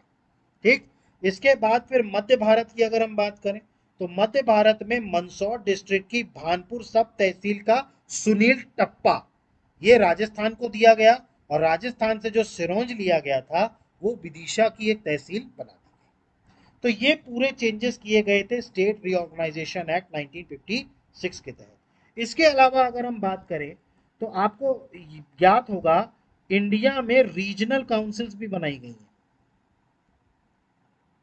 आप याद करिए, इंडिया में रीजनल काउंसिल्स भी हैं। ठीक है, टोटल आज की डेट में अगर हम बात करें तो टोटल 6 रीजनल काउंसिल्स हैं। पहले के समय में 5 हुआ करती थी, बाद में नॉर्थ ईस्ट रीजनल काउंसिल बनाया गया। तो एक नॉर्थ रीजनल काउंसिल है, साउथ रीजनल काउंसिल है, west, east, central, north east. ठीक, तो इसके तहत 1956 के एक्ट के तहत ही रीजनल काउंसिल्स भी बनाई गई थी। तो सेक्शन 15 इस एक्ट का क्या? सेक्शन 15 के तहत मध्य प्रदेश को सेंट्रल रीजनल काउंसिल में शामिल किया गया। आप याद करिए, मध्य प्रदेश जो आता है वो सेंट्रल रीजनल काउंसिल में आता है। ठीक है, तो आपको ये याद रखना है, सेंट्रल रीजनल काउंसिल। तो सेंट्रल रीजनल काउंसिल में किसको डाला गया? मध्य प्रदेश को, सेक्शन नंबर 15 के तहत। हालांकि आज की डेट में जो रीजनल काउंसिल है उनकी संख्या 6 है, पहले के समय में ये संख्या 5 थी। ठीक है, पहले के समय में ये संख्या कितनी थी? 5 थी। जब 1956 में स्टेट रीऑर्गेनाइजेशन एक्ट बना, उस टाइम पर 5 रीजनल काउंसिल्स हुआ करती थी, north, south, west, east, central. और बाद में 1971 में नॉर्थ ईस्ट एक अलग से रीजनल काउंसिल बनाई गई, जिसमें नॉर्थ ईस्ट की जो 7 सिस्टर्स स्टेट्स हैं वो सारी की सारी नॉर्थ ईस्ट रीजनल काउंसिल में आती है। समझ में आया? सेक्शन 15 के तहत और सेक्शन 9 के तहत मध्य प्रदेश बनाया गया। ठीक, इसके अलावा कुछ सेक्शंस आपको और याद रखने हैं। सेक्शन नंबर 23, इसके तहत मध्य प्रदेश को राज्यसभा में सीटें अलॉट की गई। ठीक है, 16 सीटें रखी गई शुरुआती लेवल पे। आज की डेट में मध्य प्रदेश की राज्यसभा में कितनी सीटें हैं? 11। याद रखिएगा, पहले कितनी थी? 16, अब क्या है? 11। ठीक है, तो 16 सीटें रखी गई। ठीक है, इसके अलावा आपको सेक्शन नंबर 49 याद रखना है। सेक्टर नंबर सॉरी उससे पहले आपको सेक्शन नंबर 33 याद रखना है। 33 के मुताबिक सेक्शन नंबर 3 में 33 में ये बताया गया कि हमारे प्रदेश में लेजिस्लेटिव काउंसिल भी होगी। ठीक है, लेजिस्लेटिव काउंसिल होगी जिसमें 90 मेंबर्स होंगे। कितने मेंबर्स होंगे? 90 मेंबर्स। तो 90 मेंबर्स की, ठीक है, एक लेजिस्लेटिव काउंसिल बनाई जाएगी राष्ट्रपति के आदेश के बाद। मतलब जब राष्ट्रपति आदेश देंगे लेजिस्लेटिव काउंसिल बनने के लिए, तब यहाँ पर इस स्टेट में लेजिस्लेटिव काउंसिल बनेगी। लेजिस्लेटिव काउंसिल मतलब विधान परिषद। ठीक, आज की डेट में क्या मध्य प्रदेश में विधान परिषद है? नहीं है। मध्य प्रदेश एक सदनीय है। ठीक है, जहां पर सिंगल है, जो है सिर्फ और सिर्फ विधानसभा, एक सदनीय है, द्विसदनीय नहीं है। ठीक है, लेकिन हाँ, इसका प्रावधान डाला गया था सेक्शन नंबर 33 में। ये डाला गया था कि मध्य प्रदेश की एक लेजिस्लेटिव काउंसिल होगी जिसमें 90 मेंबर्स होंगे, लेकिन ये तब होगा जब प्रेसिडेंट इसका ऑर्डर दे। और अभी तक 1956 से लेकर के अभी तक प्रेसिडेंट ने ऑर्डर नहीं दिया है, और इसी कारण से अभी तक मध्य प्रदेश में विधान परिषद नहीं है। मध्य प्रदेश में विधान परिषद नहीं है। ठीक, तो आपको ये ध्यान रखना है। इंडिया में आप जानते हैं टोटल 6 राज्य हैं जहां विधान परिषद है। ठीक है, अब उन 6 राज्यों के नाम अगर आप चाहें तो कमेंट बॉक्स में लिख सकते हैं कि इंडिया के वो कौन से ऐसे 6 राज्य हैं जहां पर विधान परिषद है, लेजिस्लेटिव काउंसिल। ठीक है, मध्य प्रदेश में नहीं है। ठीक, ये चीज क्लियर हुई। तो सेक्शन नंबर 33 के मुताबिक मध्य प्रदेश में जो है वो विधान परिषद होगी। इसके अलावा सेक्शन नंबर 49, ये तीसरा सेक्शन आपको याद रखना है, सेक्शन नंबर 49। इसके तहत जो था वो मध्य प्रदेश में एक हाई कोर्ट बनाया जाएगा, और इस हाई कोर्ट का नाम, जो पहले नागपुर हाई कोर्ट हुआ करता, देखिए मध्य प्रदेश का पहले हाई कोर्ट कहाँ हुआ करता था? नागपुर। आज कहाँ है? आज मध्य प्रदेश का हाई कोर्ट है जबलपुर में। ठीक है, और ग्वालियर और इंदौर में इनकी बेंच। उस टाइम पर, जिस टाइम पर स्टेट रीऑर्गेनाइजेशन एक्ट नहीं बना था, तो नागपुर ही इनका वो हुआ करता था, हाई कोर्ट। तो सेक्शन 49 के तहत नागपुर हाई कोर्ट का नाम बदल करके मध्य प्रदेश हाई कोर्ट रखा गया। आज जो है हमारा हाई कोर्ट, उसका नाम क्या है? Madhya Pradesh high court. कहाँ पे है? जबलपुर। ठीक, समझ में आया आपको? तो इस तरीके से कुछ सेक्शंस आपको याद रखना है। सेक्शन नंबर 9 मध्य प्रदेश बना। सेक्शन नंबर 15 रीजनल काउंसिल में शामिल किया। सेक्शन नंबर 23 राज्यसभा में 16 सीटें दी। सेक्शन नंबर 33 लेजिस्लेटिव काउंसिल बनाया, लेकिन वो अभी तक उसमें नहीं आया अस्तित्व में। इसके अलावा बात करें section number 49, Madhya Pradesh high court नाम किया गया, जो पहले नागपुर हाईकोर्ट था। ठीक है, क्योंकि पहले नागपुर में था। ठीक है, तो ये चीजें हो गई। तो इस तरीके से एक नया राज्य 1 नवंबर 1956 को मध्य प्रदेश बन गया। समझ में आया आपको पूरा कहानी? ठीक, अब इसमें आपको एक और चीज याद रखनी है। ठीक है, फजल अली कमेटी ने जो रिकमेंडेशन दी थी, ठीक है, वो ये फजल अली की रिकमेंडेशन थी। किसकी?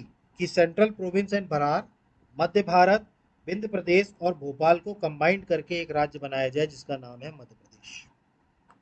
ये फजल अली ने अपनी रिपोर्ट में दिया था, ठीक है, और इस रिपोर्ट को मान्य किया गया, ठीक है, और इसको क्या बनाया गया? मध्य प्रदेश बनाया गया। और मध्य प्रदेश की उन्होंने जो रिकमेंडेशन दी थी, उन्होंने रिकमेंडेशन दी थी कि मध्य प्रदेश की राजधानी जबलपुर को बनाना चाहिए। ठीक, तो पहले जो रिकमेंडेशन हुआ था कि जो मध्य प्रदेश की राजधानी है वो किसको बनाया जाए? जबलपुर को बनाया जाए। लेकिन उस टाइम पे तत्कालीन प्रधानमंत्री पंडित जवाहरलाल नेहरू जी ने, ठीक है, जवाहरलाल नेहरू जी ने जो थे मध्य प्रदेश की राजधानी भोपाल को बनाया।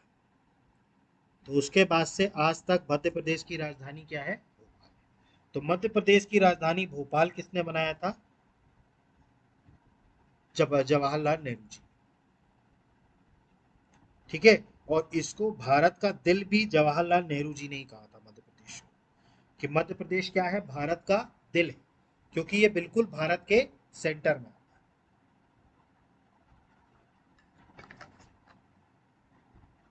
समझ में आया आपको?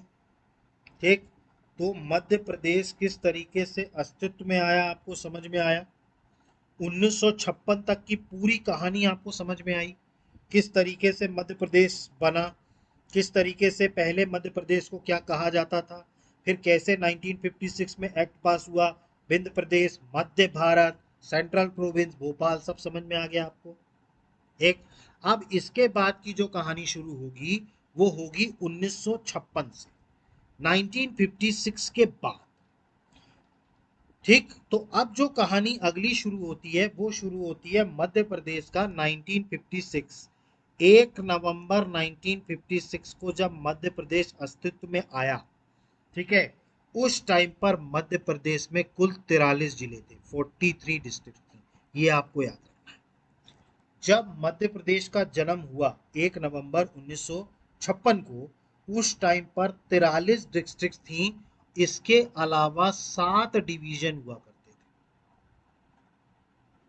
7 डिवीजन हुआ करते थे, मतलब 7 संभाग थे।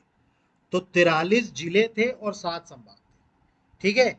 ये 7 संभाग में से 5 संभाग आज के मध्य प्रदेश में मौजूद है, आपको ये याद रखना है। आगे मैं बताऊंगा, ठीक है, लेकिन आपको ये याद रखना है कि टोटल 43 जिले थे और 7 संभाग थे, ठीक है। अब एक एक करके हम देखते जाएंगे कि किस तरीके से जिलों के परिवर्तन हुए, और 1 नवंबर 1956 से लेकर के सफर तय करते करते 1 नवंबर 2000, जब मध्य प्रदेश से छत्तीसगढ़ अलग हुआ, उस वक्त क्या स्थिति थी और आज की क्या स्थिति है? आज की स्थिति तो मैंने आपको पहली स्लाइड में बताई, 55 जिले और 10 संभाग, ठीक है, जो आज का है। तो अब ये 55 जिले तक हम पहुंचे कैसे, इसे हमें एक एक करके देखना है, ठीक है। इंटरनल रीएडजस्टमेंट अब होगा मध्य प्रदेश में, अलग अलग जिलों से प्रखर होकर के नए नए जिले बनवाए जाएंगे।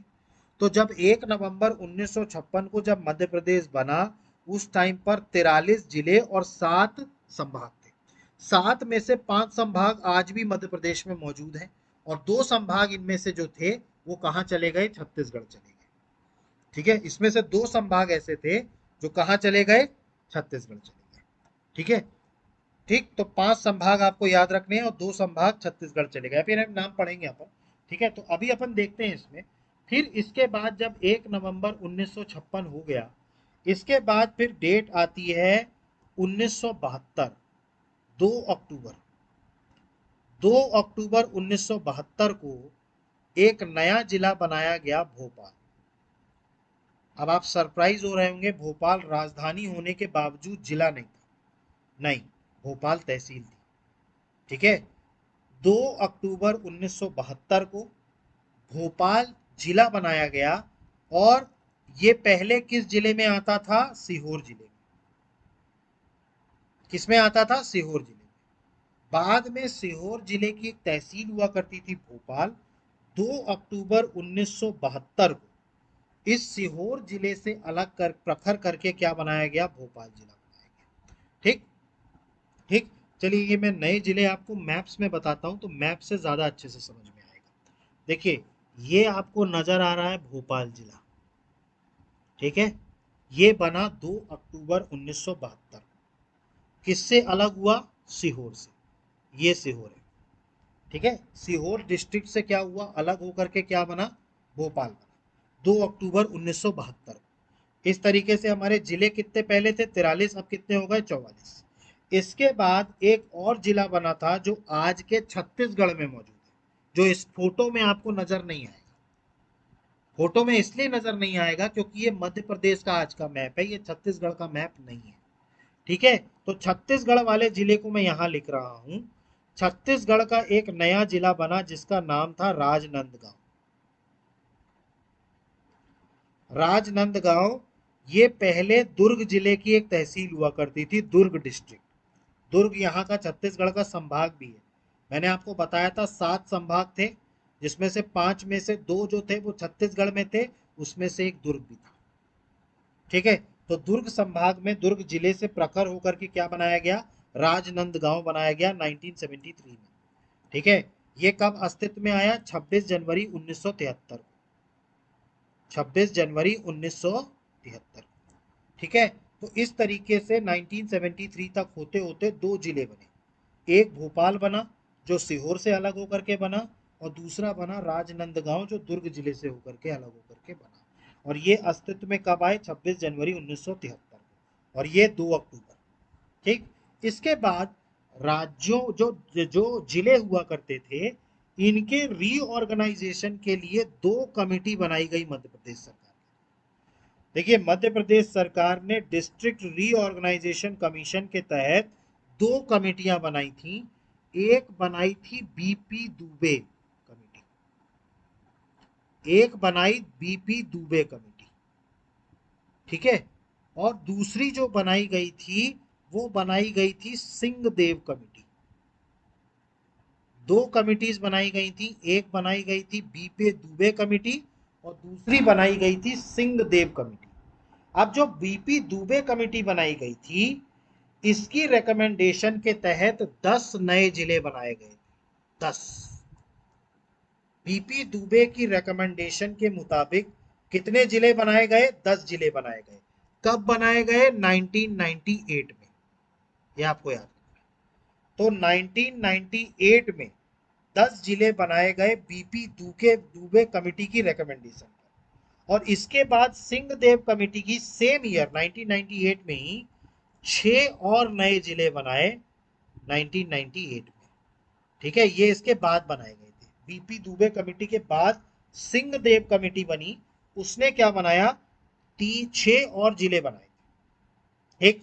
तो आप याद करिए 43 जिले पहले थे, 43 के बाद भोपाल और राजनांदगांव 2 बने, फिर इसके बाद 10 बनाए गए बीपी दुबे और 6 बनाए गए किसके, सिंहदेव कमेटी के। तो टोटल अगर हम बात करें तो 6 2 8 और 3 11, एक एक कैरी, 4 1 5 1 6। तो एट द टाइम ऑफ विभाजन 1 नवंबर 2000, जब मध्य प्रदेश का विभाजन हुआ उस टाइम पर मध्य प्रदेश में टोटल 61 जिले थे, ठीक है। टोटल कितने जिले थे, 61 जिले थे। और इस टाइम पर संभाग जो थे वो 12 संभाग थे। मैं आपको बताऊंगा कौन कौन से जुड़े आगे चल के, ठीक है। तो टोटल 12 संभाग थे, ठीक है। तो 61 जिले थे और 12 संभाग थे। 1 नवंबर 2000 की स्थिति थी। उसके बाद जब 1 नवंबर 2000 को हम सेपरेट हुए, तब उस टाइम पर 61 में से 16 जिले छत्तीसगढ़ को चले गए। तो यहाँ कितने जिले बचे, 45, ठीक। 61 में से 16 जिले किधर चले गए, छत्तीसगढ़ को चले गए। तो यहाँ कितने बचे, 45। और 12, सॉरी डिस्ट्रिक्ट नहीं था, ये डिवीजन था, संभाग।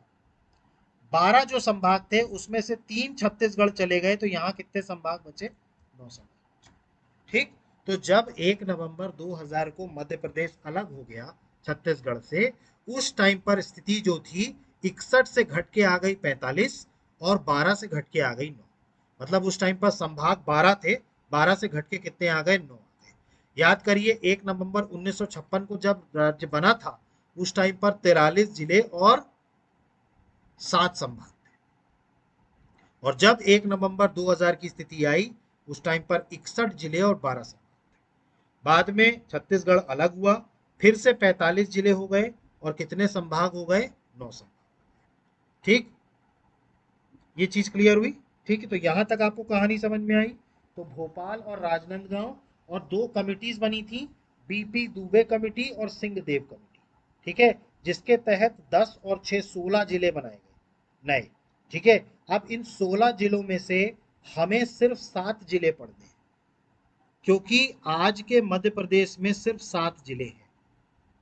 बीपी दुबे कमेटी ने जो 10 जिलों की सिफारिश करी थी उसमें से सिर्फ 4 ही आज के मध्य प्रदेश में मौजूद है। सिर्फ 4 जिले। तो 4 जिले आज के मध्य प्रदेश में मौजूद हैं। और सिंहदेव कमेटी ने जो 6 जिलों की मांग करी थी उसमें से सिर्फ 3 आज के मध्य प्रदेश में मौजूद। तो हमें सिर्फ मध्य प्रदेश के जिले पढ़ने हैं, हमें छत्तीसगढ़ के जिले नहीं पढ़ने। तो बीपी दुबे कमेटी हो या सिंहदेव कमेटी हो, इन्होंने भले ही 16 जिलों की रिकमेंडेशन दी थी, लेकिन उसमें से हमें पढ़ना सिर्फ 7 है, क्योंकि आज के मध्य प्रदेश में वो सिर्फ 7 जिले अस्तित्व में है, क्योंकि बाकी जिले कहाँ चले गए? छत्तीसगढ़ चले गए। क्लियर हुआ? तो अब हम एक एक करके देखते हैं बीपी दुबे कमेटी और सिंहदेव कमेटी के 1 नवंबर 2000 तक मध्य प्रदेश में कौन कौन से जिले बने। ठीक है, तो एक एक करके हमको देखना है। ठीक है, ध्यान से देखिएगा। ठीक, सबसे पहले अगर हम बात करें तो आपको ये western side, south western side एक जिला नजर आ रहा होगा, बड़वानी। ठीक है, ये बड़वानी जिला जो बना था ये किससे अलग होकर के बना था? ये आपको पास में जिला नजर आ रहा है खरगोन। तो खरगोन को अलग करके बड़वानी नया जिला बनाया गया था। कब बनाया गया था? 1998 में। आपको ये याद रखना है, मई 1998। अभी जो मैं 4 जिले बीपी दुबे के बता रहा हूं ये सब मई 1998 में अस्तित्व में आए। और इसके बाद जो सिंहदेव के बताऊंगा ये जून 1998 में आए। कब आए? जून 1998। ठीक, तो पहले हम बीपी दुबे के जो 4 जिले हैं वो पढ़ लेते हैं। एक तो था खरगोन, जो बड़वानी जिला जो खरगोन से अलग हुआ। दूसरा आपको यहां नजर आ रहा है श्योपुर। ये ये श्योपुर जो था ये मुरैना जिले से अलग होकर के बना था। तो ये भी कब बना? मई 1998 में।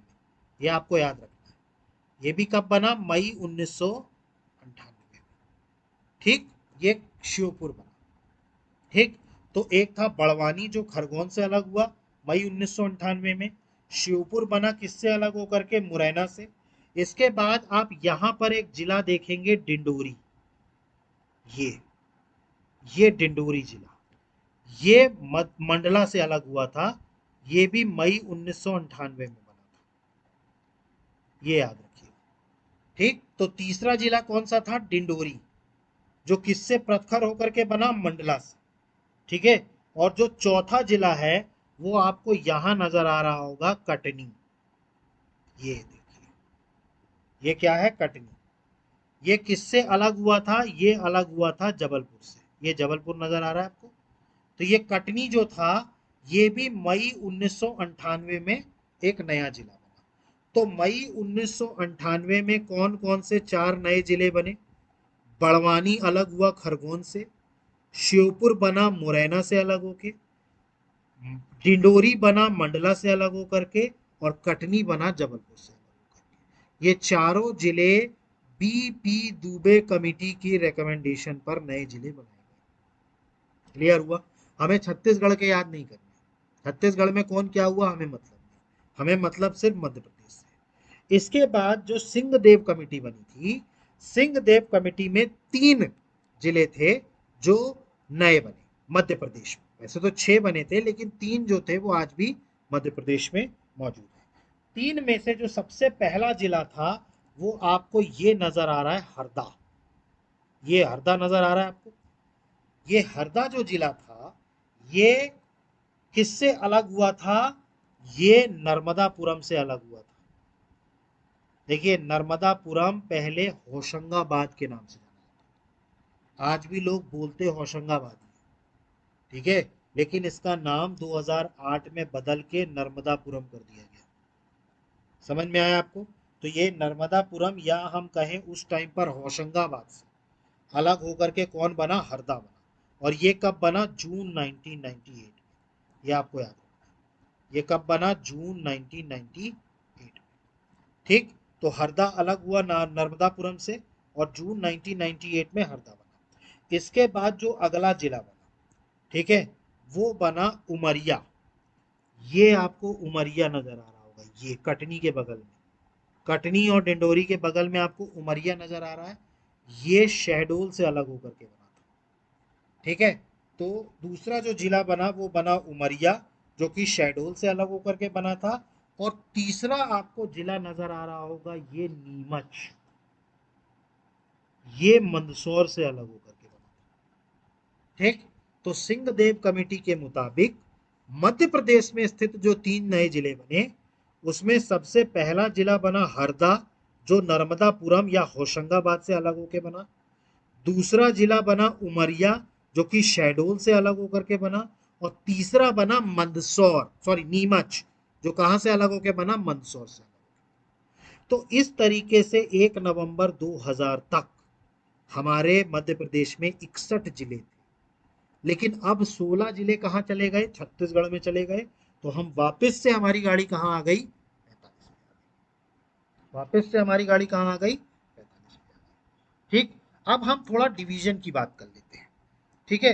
देखिए, संभाग की अगर मैं बात करूं, ठीक है, तो आज की डेट में हमारे मध्य प्रदेश में टोटल 10 संभाग है, ठीक है, टोटल 10 संभाग है।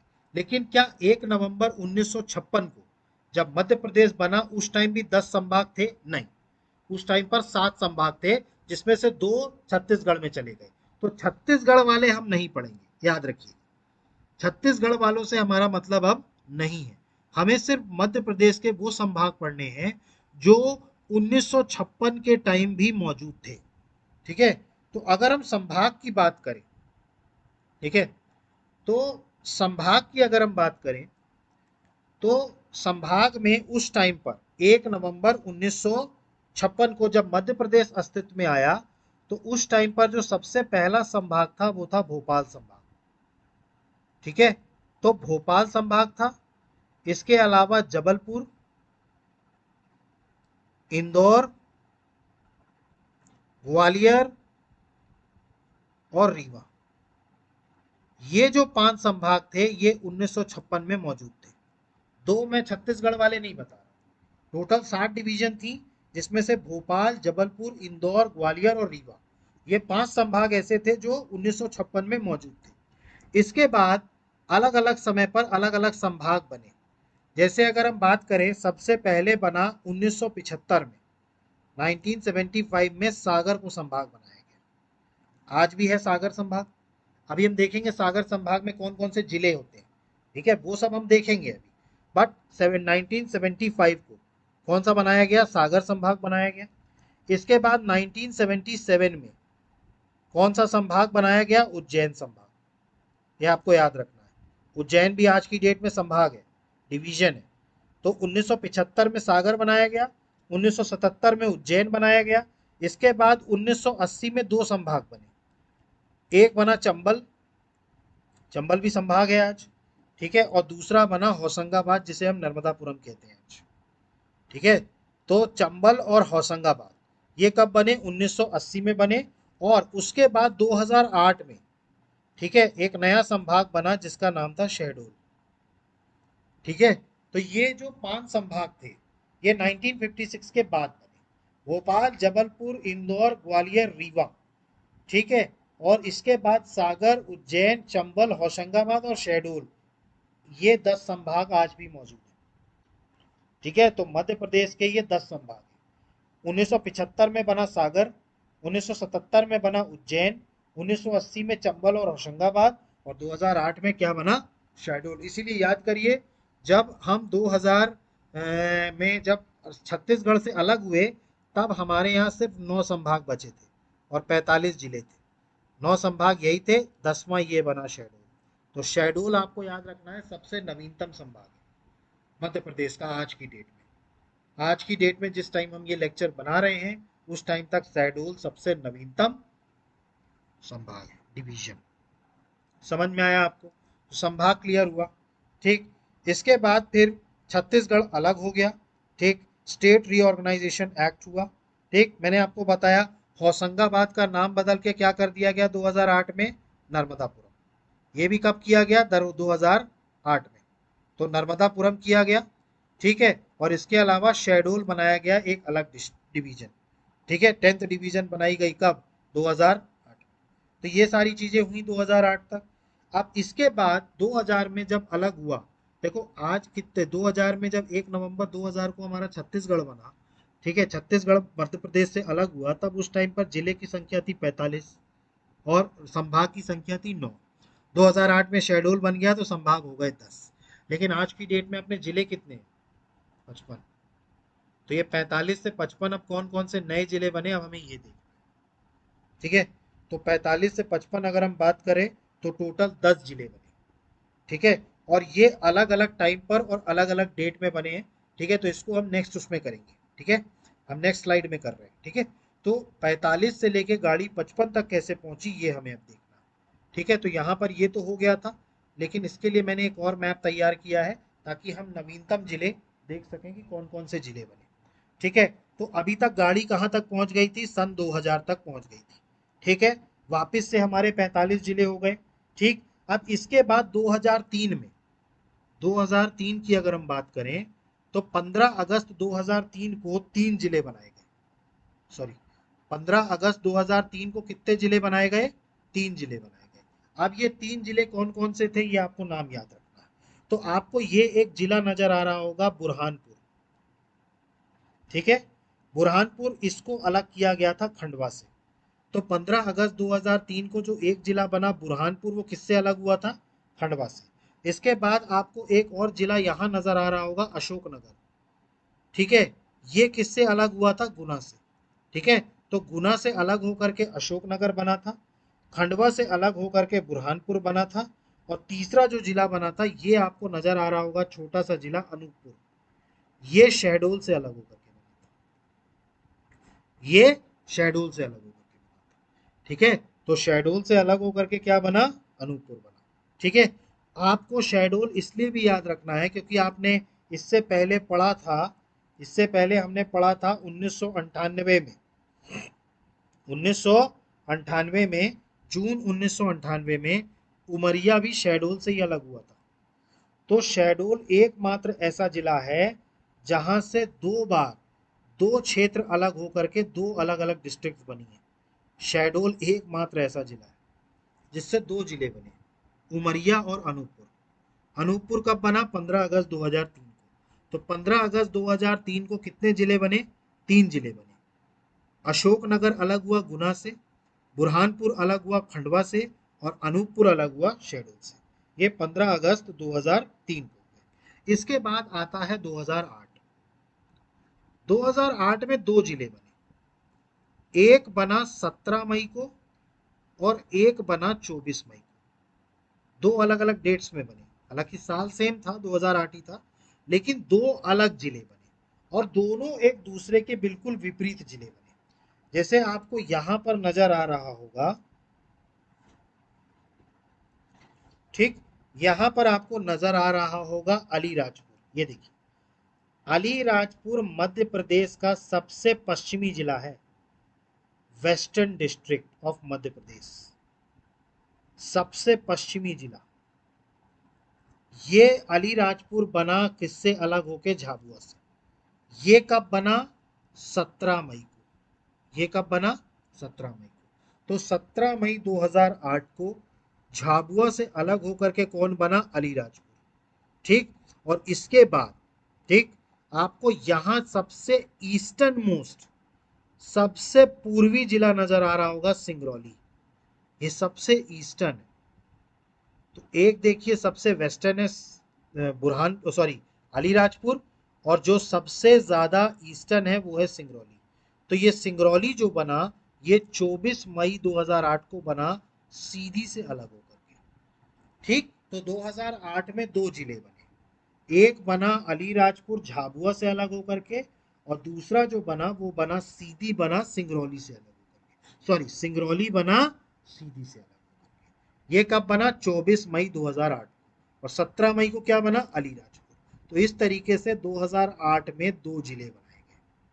ठीक है, इसके बाद गाड़ी आगे चलती है, और गाड़ी आगे चल के एक दिन पहुंचता है 16 अगस्त 2013। 16 अगस्त 2013। इस दिन आपको यहां पर एक जिला नजर आ रहा होगा, आगर मालवा। ये नजर आ रहा है आगर मालवा। ये अलग हुआ था शाहजहांपुर से। ये जो शाहजहांपुर जिला नजर आ रहा है, तो ये शाहजहांपुर जिले से अलग होकर के आगर मालवा एक नया जिला बना। कब बना? 16 अगस्त 2013 को। ये आपको याद रखना है। 16 अगस्त 2013 को आगर मालवा बना। किससे अलग होकर के? शाहजहांपुर से अलग होकर के। इसके बाद आगे डेट आती है 1 अक्टूबर 2018। 1 अक्टूबर 2018। ठीक, ये आपको एक जिला नजर आ रहा होगा निवाड़ी। ये देखिए, ठीक है। आज की डेट में मध्य प्रदेश में अगर हम बात करें तो सबसे छोटा जिला है निवाड़ी। 1 अक्टूबर 2018। ये जिला 1 अक्टूबर 2018 को बना टीकमगढ़ से अलग होकर। ठीक, तो टीकमगढ़ से एक जिला अलग हुआ निवाड़ी, और निवाड़ी 1 अक्टूबर 2018 को अस्तित्व में आया। तो इस तरीके से 1 अक्टूबर 2018 तक निवाड़ी जिला बन गया। किससे अलग होकर के? टीकमगढ़ से अलग होकर के। ठीक, तो अभी तक अगर हम बात करें तो 45 जिले थे 1 नवंबर 2000 को। इसके बाद 2003 में 3 बने। कितना हो गया गाड़ी? 45 3 48। इसके बाद 2008 को 2 बने। कितना हो गया? 50। फिर एक बना 51 16 अगस्त 2013 को, और फिर उसके बाद 1 अक्टूबर 2018 को बना 52वां जिला। तो 52वां जिला था निवाड़ी। ठीक, इसके बाद आती है गाड़ी 2023। ये बहुत इंपॉर्टेंट है। ये इसलिए इतना इंपॉर्टेंट है, इसीलिए मैं इसके लिए अलग से, देखिए यहाँ वाले मैप क्लियर हो गया। अब इसके लिए मैं अलग से मैप खोल रहा हूँ। सॉरी, मैप इसमें शायद नहीं है अलग से, तो इसी में देखना पड़ेगा। तो ध्यान से देखिएगा। 2023 में 3 जिले बने। एक बना 13 अगस्त को। एक जिला कौन सा बना? 13 अगस्त को। और 2 जिले बने 5 अक्टूबर को। तो 5 अक्टूबर को 2 जिले बने, और 13 अगस्त को एक जिला बना। आपको यहां पर रीवा के पास ये जो मऊगंज नजर आ रहा है, ये मऊगंज, ये बना 13 अगस्त को। ये बना 13 अगस्त 2023 को। किससे अलग होके? रीवा से। तो रीवा से अलग होकर के 13 अगस्त 2023 को कौन सा जिला बना? मऊगंज। ये मध्य प्रदेश का 53वां जिला था, 53rd। ये कौन सा जिला था? 53rd। इसके बाद आपको यहां पर छिंदवाड़ा में नीचे नजर आ रहा होगा पांडुर्ना। ये देखिए पांडुर्ना नजर आ रहा है छिंदवाड़ा से। ठीक, तो ये पांडुर्ना जो है ये छिंदवाड़ा से अलग हुआ, और ये कब हुआ? 5 अक्टूबर 2023 को। ठीक है, ये 54वां जिला बना, 54th। ठीक है, और उसी दिन, चूंकि नोटिफिकेशंस के नंबर अलग अलग थे, पहला नोटिफिकेशन पांडुर्ना का आया था और उसके बाद मैयर का आया था, इसीलिए 5 अक्टूबर 2023 को ये 55वां जिला बना मैयर। ठीक, सतना जिले से अलग हो गए। मैयर याद करिए, शारदा देवी जी का मंदिर है। ठीक, तो मैयर जो बना ये 55वां जिला बना। ठीक है, तो इस तरीके से हमारे 55 जिले बने। समझ में आया आपको ये चीजें? ठीक, तो इस तरीके से हमारे 55 जिले बन गए। क्लियर हुआ? ठीक, तो अभी तक की पूरी स्थिति आपको समझ में आई। ठीक, अब हम इसमें एक और टॉपिक डिस्कस कर लेते हैं। ठीक है, वो है मध्य प्रदेश के जो संभाग है। ठीक है, वो कौन कौन सा संभाग है? ठीक है,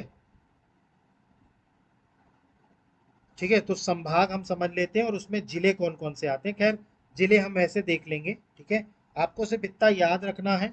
यहाँ तक की कहानी आपको समझ में आई। ठीक, ये हमारा आज का मध्य प्रदेश है, जिसमें 55 जिले हैं और 10 संभाग हैं। क्लियर हुआ? यहाँ तक क्लियर हुआ? आपको सारी चीजें क्लियर हुई? ठीक, अब हम एक एक करके नोट्स देख लेते हैं। ठीक है, नोट्स देख लेते हैं, फिर उसके बाद हम आगे बढ़ेंगे। ठीक है, तो हमारी शुरुआत कहाँ से हुई थी? Creation of Madhya Pradesh. मैंने बताया था आज़ादी के बाद भारत जो था वो 4 भाग में बटा, और 4 यूनिट्स जो मध्य प्रदेश की थी वो 3 पार्ट्स में बटी। पार्ट ए में central province and Berar, part B में सेंट्रल इंडिया मध्य भारत, और पार्ट सी में विंध्य प्रदेश एंड भोपाल। इसके अलावा बात करें, हमने पढ़ा सेंट्रल प्रोविंस एंड बरार में, तो ब्रिटिशर्स ने जो ये तीसरा एंग्लो मराठा युद्ध लिख लीजिएगा, third third Anglo Maratha war में सिंधिया, भोसले और होलकर को हरा के इनके कई सारे क्षेत्र ले लिए थे। इसके बाद बात करें तो छत्तीसगढ़, बालाघाट और महाकौशल वाला जो क्षेत्र था ये भोसले से लिया। सागौर, सागर और नर्मदा वाला क्षेत्र सिंधिया से लिया गया। इसके बाद बात करें तो जो नागपुर वाला रीजन था ये भी किनसे लिया? भोसले से 1853 में, और 1861 में इन सबको कंबाइंड करके एक नया एडमिनिस्ट्रेटिव रीजन बनाया, सेंट्रल प्रोविंस। इसके बाद बात करें 1903 में इन्होंने बरार लिया, किससे? हैदराबाद के निजाम से। बरार बेसिकली क्या था? 4 डिस्ट्रिक्ट थी विदर्भ की, अकोला, यवतमाल, अमरावती और बुलदाना। ठीक, इन चारों डिस्ट्रिक्ट को मिलाकर के क्या बनाया गया था? बरार बनाया गया था। इसके बाद हमने पढ़ा था 1891 में, एक और चीज याद रख लीजिएगा, 1891 का जो सेंसस हुआ था इसमें इन्होंने 4 कमिश्नरी रीजन्स बनाए थे सेंट्रल प्रोविंस के, जबलपुर, नर्मदा, नागपुर और छत्तीसगढ़। ये 4 कमिश्नरी रीजन्स थे सेंट्रल प्रोविंस के। इसके अलावा बात करें तो गवर्नमेंट ऑफ इंडिया एक्ट 1919 में गवर्नर और काउंसिल बना दी गई थी, main administrator of central province. इसके अलावा अगर हम बात करें तो 24 अक्टूबर 1936 को निज़ाम के साथ ट्रीटी साइन हुई, और सेंट्रल प्रोविंस और बरार को क्या कर दिया गया? कंबाइन कर दिया गया। इसके बाद मैंने आपको बताया 1947 में सेंट्रल प्रोविंस एंड बरार किसका पार्ट बन गया? पार्ट ए का। इसके बाद बात करें इसमें कौन कौन से रीजन है? छत्तीसगढ़, विदर्भ एरिया, महाराष्ट्र, महाकौशल, जबलपुर, मंडला। ठीक है, याद रखिएगा ये विदर्भ एरिया की 8 डिस्ट्रिक्ट जो है ये 1956 में अलग हुई थी। ठीक है, इसके बाद बात करें चीफ मिनिस्टर इनके कौन थे? पंडित रविशंकर शुक्ल। इनके गवर्नर कौन थे? ई राघवेंद्र राव। और तीसरे इनकी कैपिटल क्या थी? नागपुर। ये हमने पढ़ा था सेंट्रल प्रोविंस एंड बरार के बारे में। इसके बाद हमने पढ़ा सेंट्रल इंडिया। सेंट्रल इंडिया में हमने क्या देखा? इनको पहले मालवा क्षेत्र को ही सेंट्रल इंडिया कहा गया 1818 में। इसके बाद सेंट्रल इंडिया एजेंसी बनी 1854 में, जिसमें बुंदेलखंड, बघेलखंड के साथ मालवा और ग्वालियर क्षेत्र था। इसके बाद ग्वालियर एजेंसी जो हुई वो सेंट्रल इंडिया एजेंसी से 1911 में सेपरेट हुई थी। ये पॉइंट मैं बताना भूल गया था। ग्वालियर जो एजेंसी थी वो एक बार सेंट्रल इंडिया एजेंसी से सेपरेट हुई थी 1911 में, हालांकि बाद में ये फिर मिल गई थी। आफ्टर इंडिपेंडेंस ग्वालियर और मालवा एजेंसी जो हो गए वो फिर कंबाइंड हुए, और मध्य भारत बनाया गया 28 मई 1948 को। याद करिएगा, बुंदेलखंड और बघेलखंड को अलग कर दिया गया था। इसके बाद बात करें तो इसमें 25 रियासतें हुआ करती थी, ग्वालियर की और इंदौर की, सिंधिया और होलकर। इसी कारण से जीवाजी राव सिंधिया को राज्य प्रमुख बनाया गया, और डेप्यूटी हेड किसको बनाया गया? यशवंत राव होलकर सेकंड को। इसके बाद बात करें तो मुख्यमंत्री कौन कौन थे, तो मैंने बताया था 28 मई 1948 को बनने के बाद जो पहले मुख्यमंत्री थे वो थे लीलाधर जोशी। इसके बाद बने गोपी कृष्ण विजयवर्गीय, मिश्री लाल गंगवार, और एट द टाइम ऑफ 1956 कौन थे? तख्तमल जैन। ठीक है, eight the time of independence कौन थे? तख्तमल जैन। ठीक, इसके अलावा बात करें तो इनकी जो राजधानी हुआ करती थी, ग्वालियर हुआ करती थी विंटर कैपिटल, और इंदौर हुआ करती थी समर कैपिटल। ठीक, तो इंदौर इनकी समर कैपिटल थी और ग्वालियर इनकी विंटर कैपिटल थी। इसके बाद हमने पढ़ा था विंध्य प्रदेश के बारे में। विंध्य प्रदेश में हमने क्या देखा? 1948 में 20 स्टेट में फॉर्म किया गया। बघेलखंड और बुंदेलखंड को सेंट्रल इंडिया एजेंसी से सेपरेट किया गया, और खानियादाना प्रिंसली स्टेट को ग्वालियर से। ठीक, इसके बाद बात करें विंध्य प्रदेश जो है 12 मार्च 1948 को बीपी मेनन की प्रेजेंस में 33 प्रिंसली स्टेट्स के द्वारा किया गया, और स्टेट को इनॉग्रेट कब किया गया? 4 अप्रैल 1948। इसके बाद हमने देखा 25 जनवरी 1950 को इसको पार्ट सी में डाल दिया गया। इनका बात करें हेड थे महाराजा मार्तंड सिंह, रीवा के राजा थे। इसके अलावा बात करें तो इनको दो एडमिनिस्ट्रेटिव यूनिट्स में इनिशियली बांटा गया। बघेलखंड जो था उसका कैप्टन अवधेश प्रताप सिंह, और ये बघेलखंड लिख दिया है, ये गलत है, इसका नाम ये बुंदेलखंड होगा। ये आप नोट करके ठीक कर लीजिएगा, ये बुंदेलखंड होगा बघेलखंड की जगह। इसमें किसको बनाया गया? कामता प्रसाद सक्सेना को। किसको बनाया गया? कामता प्रसाद सक्सेना को। इसके बाद बात करें तो इन दोनों यूनिट्स को जुलाई 1948 में कंबाइन किया, सिंगल काउंसिल ऑफ मिनिस्टर्स बनाई गई which was headed by captain Avadhesh Pratap Singh, जो मुख्यमंत्री बने, और कैपिटल क्या बनी? रीवा। इसके बाद बात करें 2 अप्रैल 1952 को शंभूनाथ शुक्ला जो है वो मुख्यमंत्री बने। तो 1 नवंबर 1956 को जब मध्य प्रदेश बना उस टाइम पर मुख्यमंत्री विंध्य प्रदेश के कौन थे? शंभूनाथ शुक्ला। इसके बाद बात करें, इसके बाद हमने भोपाल स्टेट के बारे में पढ़ा। तो at the time of independence the nawab of Bhopal was Hamidullah. Bhopal was included in part C on 1 June 1949। इसके बाद एन बी बनर्जी यहाँ के कमिश्नर हुआ करते थे भोपाल के, और यहाँ का मुख्यमंत्री किसको बनाया गया था? शंकर दयाल शर्मा। ठीक, तो शंकर दयाल शर्मा यहाँ के मुख्यमंत्री थे। आपको ये याद रखना है, मध्य प्रदेश बनने से पहले जो चारों क्षेत्र थे उनके मुख्यमंत्री कौन कौन थे। सेंट्रल प्रोविंस एंड बरार के मुख्यमंत्री थे पंडित रविशंकर शुक्ल। सेंट्रल इंडिया या मध्य भारत के मुख्यमंत्री थे तख्तमल जैन। विंध्य प्रदेश के जो मुख्यमंत्री थे वो थे शंभूनाथ शुक्ला, और जो भोपाल के थे वो थे शंकर दयाल शर्मा। 1 नवंबर 1956 को जब मध्य प्रदेश बना उस टाइम पर सर्वसम्मति से किसको बनाया गया मुख्यमंत्री? पंडित रविशंकर शुक्ला को। इसीलिए पंडित रविशंकर शुक्ल जो थे वो मध्य प्रदेश के पहले चीफ मिनिस्टर भी कहलाते हैं। समझ में आया आपको ये बात? ठीक। इसके बाद हमने पढ़ा state reorganisation act and Madhya Pradesh. Madhya Pradesh में सेक्शन 9 के तहत मध्य प्रदेश बनाया गया। ठीक, इसमें क्या क्या डाला गया? सेंट्रल प्रोविंस एंड बरार से मैंने बताया विदर्भ रीजन के 8 डिस्ट्रिक्ट, बुल्धाना, अकोला, अमरावती, यवतमाल, वर्धा, नागपुर, भांदरा एंड चांदा, इनको महाराष्ट्र राज्य को दे दिया। मध्य भारत में क्या चेंज किया गया? एमपी में सुनील टप्पा नाम की एक जगह थी, कहां पर? भानपुर सब तहसील मंदसौर डिस्ट्रिक्ट में, वो राजस्थान को दिया गया। और राजस्थान की सिरोंज तहसील को कहां मिला दिया गया? विदिशा में मिला दिया गया। और पार्ट सी विंध्य प्रदेश पूरा कंबाइंडली मर्ज किया गया, और भोपाल भी पूरी तरीके से मर्ज किया गया।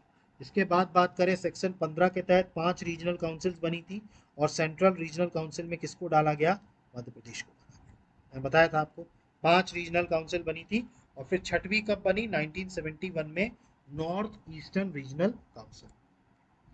इसके बाद बात करें, हमने बताया सेक्शन नंबर 23 के तहत 16 सीटें रिजर्व की गई मध्य प्रदेश की राज्यसभा के लिए।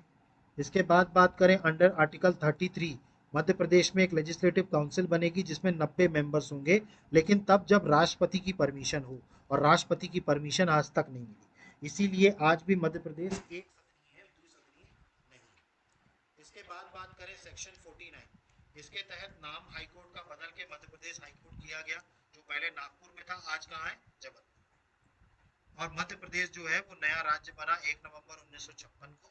ठीक है, और इसके साथ ही बात करें, फजल अली कमेटी ने इसका रिकमेंडेशन दिया था, और इस तरीके से कंबाइंड राज्य बनाया गया जवाहरलाल नेहरू के द्वारा मध्य प्रदेश को। और पहले ही इन्होंने सजेशन दिया था कि राजधानी को जबलपुर रखा जाए, लेकिन जबलपुर ना रख करके जो पंडित जवाहरलाल नेहरू थे उन्होंने राजधानी किसको बनाया?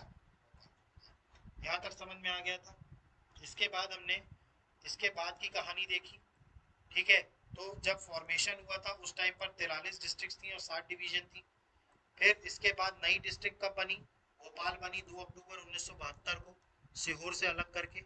और इसके अलावा राजनंदगांव बनी 26 जनवरी 1973 को, दुर्ग से अलग करके। इसके बाद 2 कमिटीज बनी थी, एक बनी थी बीपी दुबे कमेटी, ये बीपी नहीं है बीपी है। बीपी दुबे कमेटी के तहत 10 नए जिले बनाए गए। 25 मई 1998 को 55 जिले हो गए।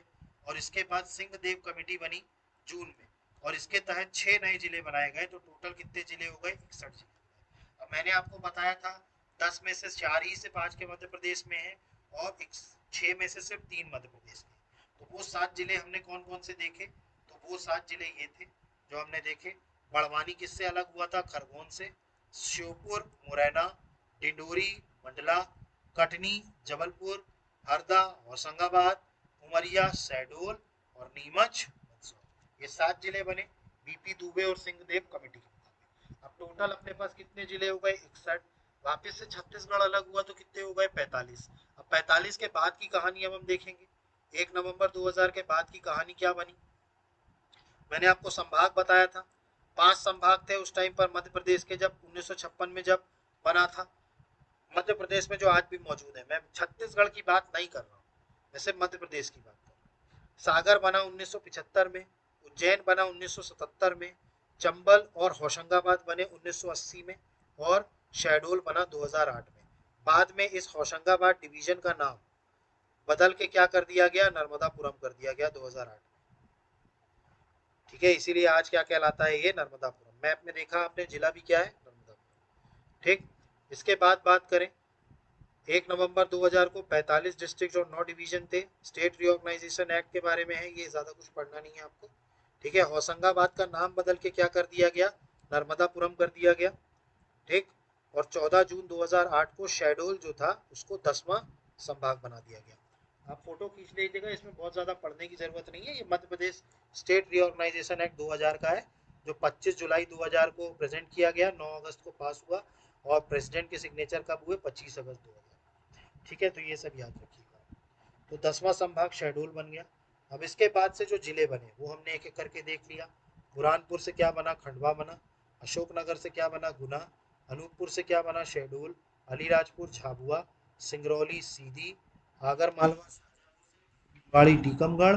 और 2023 के आपको याद रखने हैं मऊगंज 13 अगस्त, पांडुरना 5 अक्टूबर, और मैयर 5 अक्टूबर। किससे अलग हुआ ये भी आप देख लीजिए। यहाँ तक हमने पढ़ा।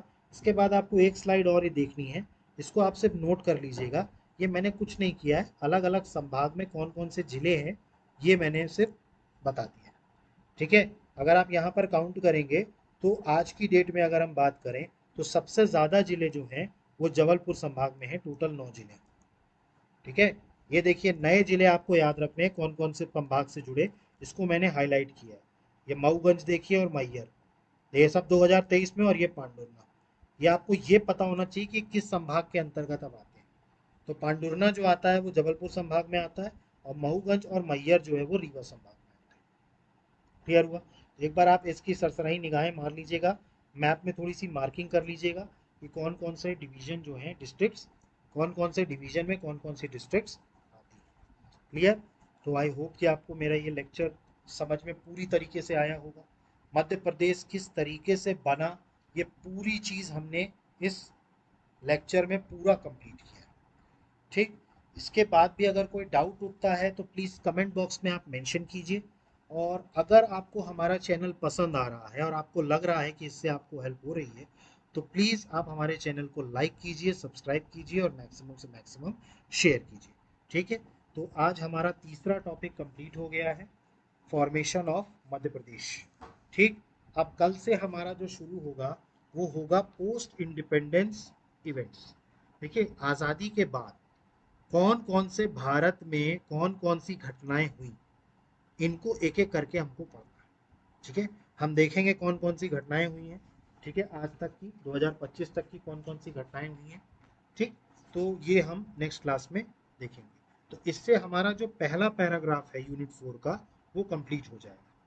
ठीक है, उसके बाद फिर Indian cultural heritage, art forms, literature, ये सब हम पढ़ते चलेंगे। ठीक है, तो गाइज आई होप कि आपको सारी चीज़ें समझ में आ रही होंगी।